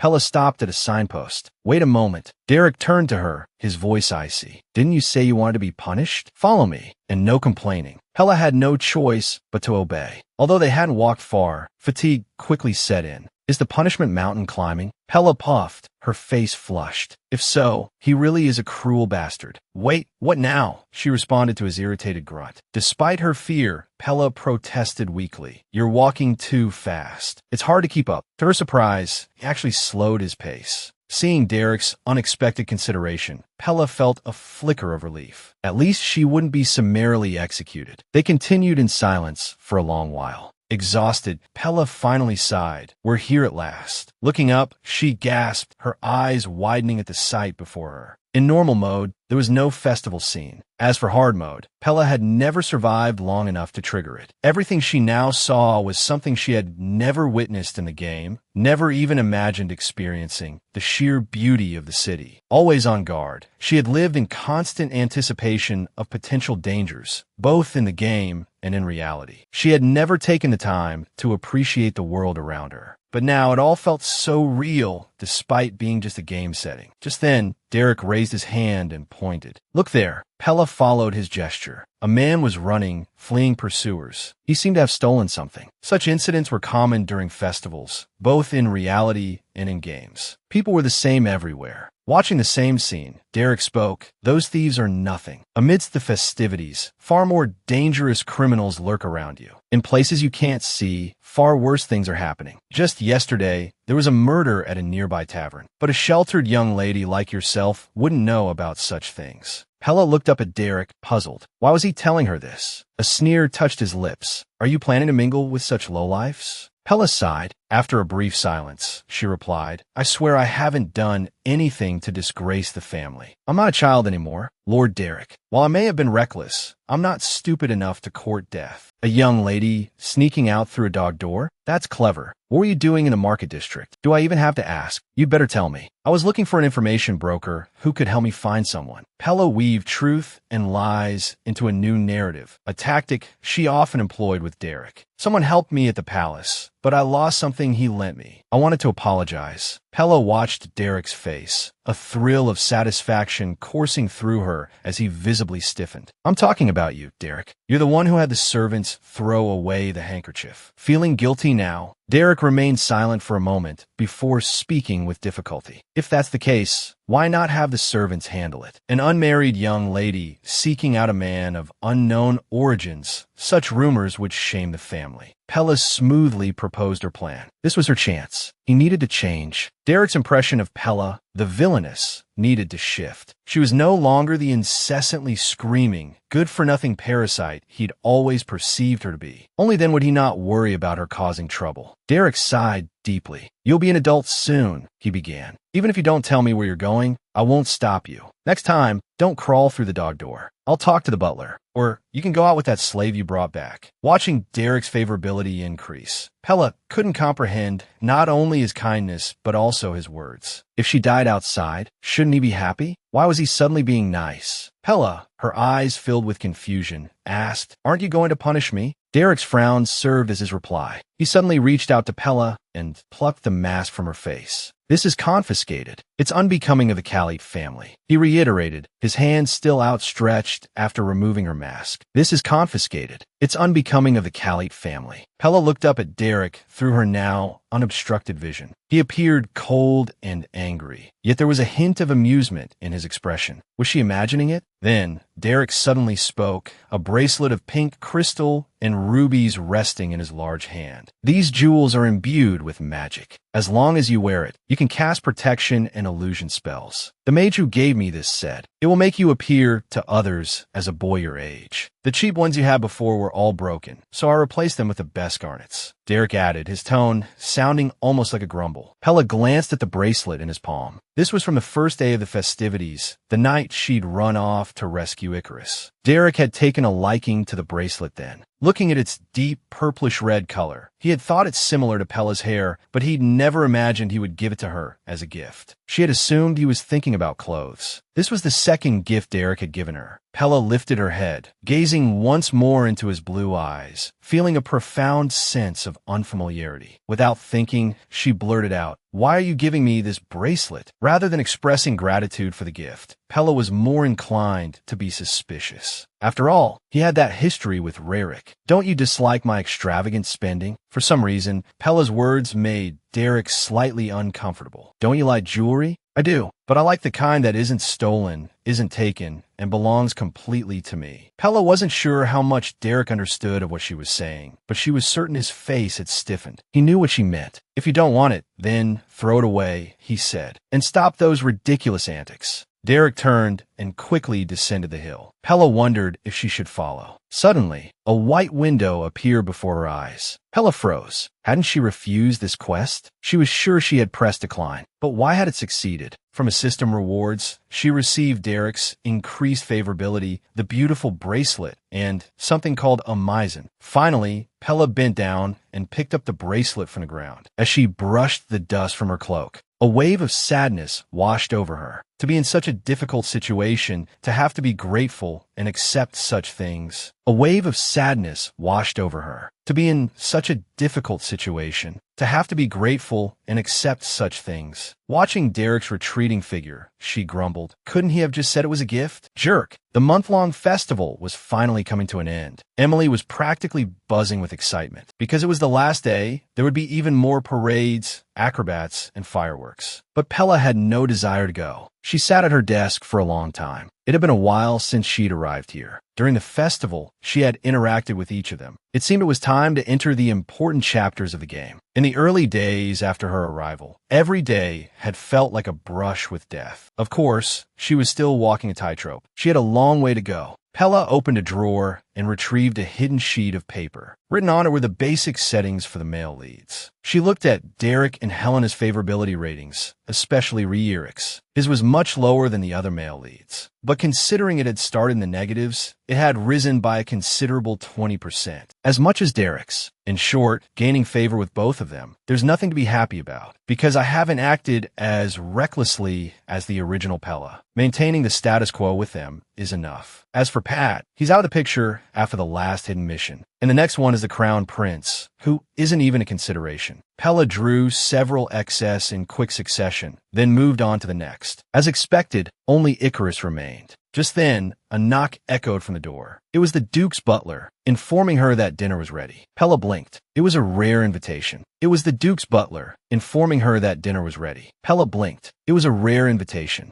Ever since she arrived, she'd been dining alone in her room, and she didn't particularly want to go. But the butler continued. The Duke has something to tell you, miss, so he requests your presence. Which means you'll be there too, brother. Hearing the butler's confirmation, Pella immediately adjusted her mindset. Before I go to the dining room, there's something I need you to do. After lunch, send the digestive medicine to my room. Digestive medicine? He echoed, curious about her unexpected request. Pella simply nodded. As they walked silently down the hallway, the butler, matching her pace, suddenly spoke. Lately, the Duke seems to be very busy with matters concerning the palace. Pella wasn't aware that the Duke was busy. She only knew that he seemed to come home late, but she wasn't particularly interested. When the Duke was home before, didn't you insist on attending every family dinner? He asked. Pella frowned, sighing inwardly for the crocodile. It was fine staying in her room. What good was stuffing her face with food in that place? You're eager to dine with them, but who knows how much they despise you. Hearing the butler call her name, she saw him looking at her with a complex, scrutinizing gaze. Before he could react further, Pella replied absent-mindedly, I've always been worried about making mistakes, so eating in my room is a good idea for me. The butler quickly closed his mouth and changed the subject. Because you've been staying in your room, miss, the Duke has been feeling very lonely. Who knows? Big brother probably thinks the same, Pella muttered to herself. The butler wanted to say something, but they had already arrived at the dining room. He bowed respectfully to Pella, but the eyes that watched her were unfriendly. Pella didn't care. The door opened. From the doorway, she saw their faces. They were the ones she truly needed to deal with. Do you have any sense of time? Why are you so late? Came the disgruntled reprimand. It was the most extravagant feast Pella had seen since arriving in this world. It was the most extravagant feast Pella had seen since arriving in this world. Compared to the meal she had in her room, the difference was stark. As Pella stared blankly at the abundance of dishes, the Duke, seated at the far end, spoke in a low voice. Let's eat. Pella wasn't entirely sure of the proper dining etiquette for nobles, but the villainess whose body she inhabited didn't have much common sense either. So even if her manners weren't perfect, it wouldn't be too noticeable a flaw. Pella looked down at the cutlery in front of her. After making sure everyone had soup in hand, she followed suit. Pella immediately scoffed. The cutlery placed before her was all for children just learning to use knives and forks. She must have been hurt because the Duke, seated to her right, glanced at her sharply. Pella quickly shook her head. Come to think of it, if the Duke cared even slightly about her, he would have noticed that someone had tampered with her place setting. As if mocking the situation, Pella picked up each piece of cutlery, wondering if she'd actually be able to eat any of the food. Heaven knew how Emily managed, with the kitchen staff's attitude being so poor, to still resolutely bring her normal food, and occasionally even things she wanted to eat. It was truly commendable. She'd have to reward him when she returned to her room. Pella stared at the haphazardly arranged dishes on her plate, but didn't take a single bite. This was the path the villainous Pella walked. The meal was nearing its end. The Duke took a sip of wine and said, It's the last day. Aren't you going out? Pella replied curtly, not interested. Regardless, her icy demeanor immediately caught the attention of her older brothers. their favorability ratings flickered. The two sharp-tongued men immediately masked their expressions and turned to the Duke, forcing smiles. "I'm still confined," she reminded them. The Duke clicked his tongue. "You've used that confinement excuse countless times, and I, for one, have never seen such a fool begging to be confined for the sake of a mere slave. There's another reason I'm having you dine with us today. The upcoming hunting competition." The hunting competition. Pella pondered the details from a game, but couldn't immediately recall such an event. The Duke elegantly set down his cutlery and began to speak. "This time, it will be held in the forest north of the palace, as you know. This hunting competition holds great significance. With the crown prince at the vanguard, royalty and nobility from the vassal states will participate. Moreover, rare animals representing each nation will be released. Those who oppose the crown prince's participation in the war disapprove of this decision. At this juncture, it's best to solidify our position. Therefore, at last night's aristocratic assembly, the Hallett family also expressed their willingness to participate." Pella, half-heartedly listening to the Duke, suddenly remembered the hunting competition event from a game. The Empire holds a hunting competition every quarter. Indirectly, the rare animals from the defeated northern nations are under pressure. Later, the angelic heroine, Ives, disapproving of this cruelty, persuaded the crown prince to cancel it. But Ives didn't participate in the hunting competition in the story, because the villainous Pella, intensely jealous of Ives and the attention she received from the male leads, secretly poisoned the true daughter of the Duke, preventing her from attending. Unable to go, the heroine, Ives, wandered around her home, thus increasing Icarus's affection for her. Of course, this didn't remain hidden for long. In the finale, to expose all the atrocities committed by Pella, the crown prince subjected her to unspeakable torture. It was a torment that froze the heart alive, preventing it from dying, before being eaten spoonful by spoonful, with the same poison used on the heroine. A series of vivid illustrations flashed through her mind. Pella instinctively shuddered. The Duke,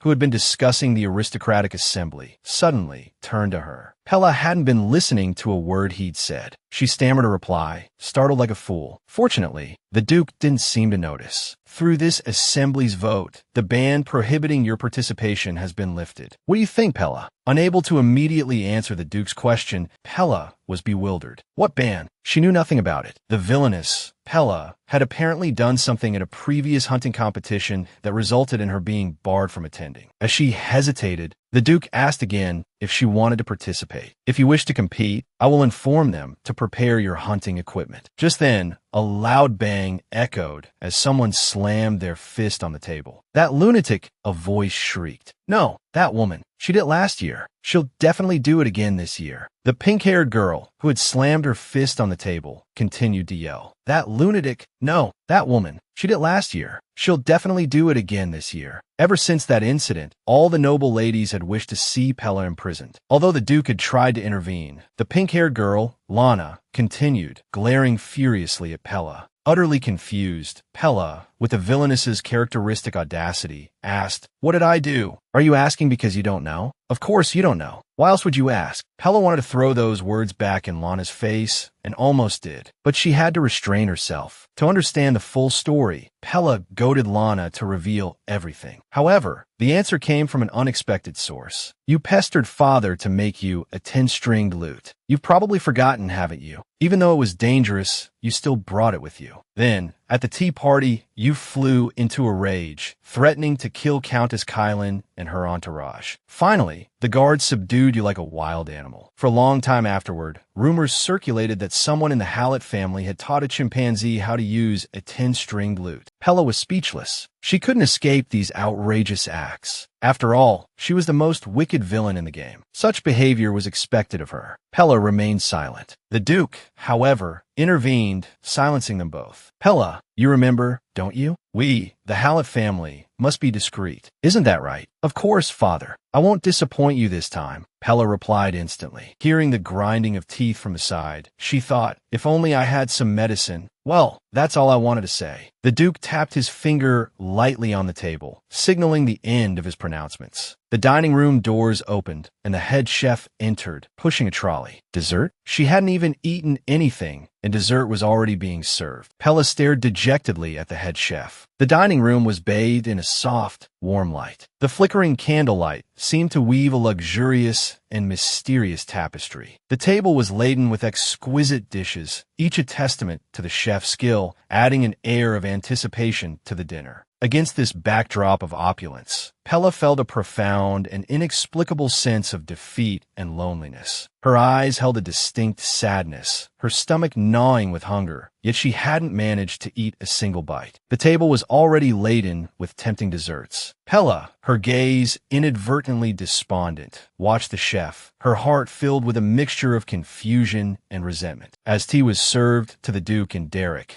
and Lana received a plate of enviously delicate handmade biscuits, Pella's spirits sank further. She knew her turn was next. It didn't matter what dessert arrived. She usually devoured sweets indiscriminately. But when the plate was placed before her, it held a simple milk pudding, not the decadent treat she'd hoped for. A wave of inexplicable disappointment and helplessness washed over her. A woman, observing Pella's untouched pudding, let out a small, sharp laugh, the sound carrying a pointed barb. Her eyes glittered with mockery, as if playing some cruel game. Pella, deciding to retaliate, with a clear and deliberate motion, dropped her smallest spoon. It landed with a clatter, drawing the attention of everyone in the dining room. The Duke looked displeased. Despite her outward composure, Pella's heart ached with loneliness and the sting of being overlooked. She stubbornly remained at the table. This was her only chance to be in the presence of her family. The entire scene evoked a sense of pity and bewilderment. Why, for someone seemingly so strong, did she endure this?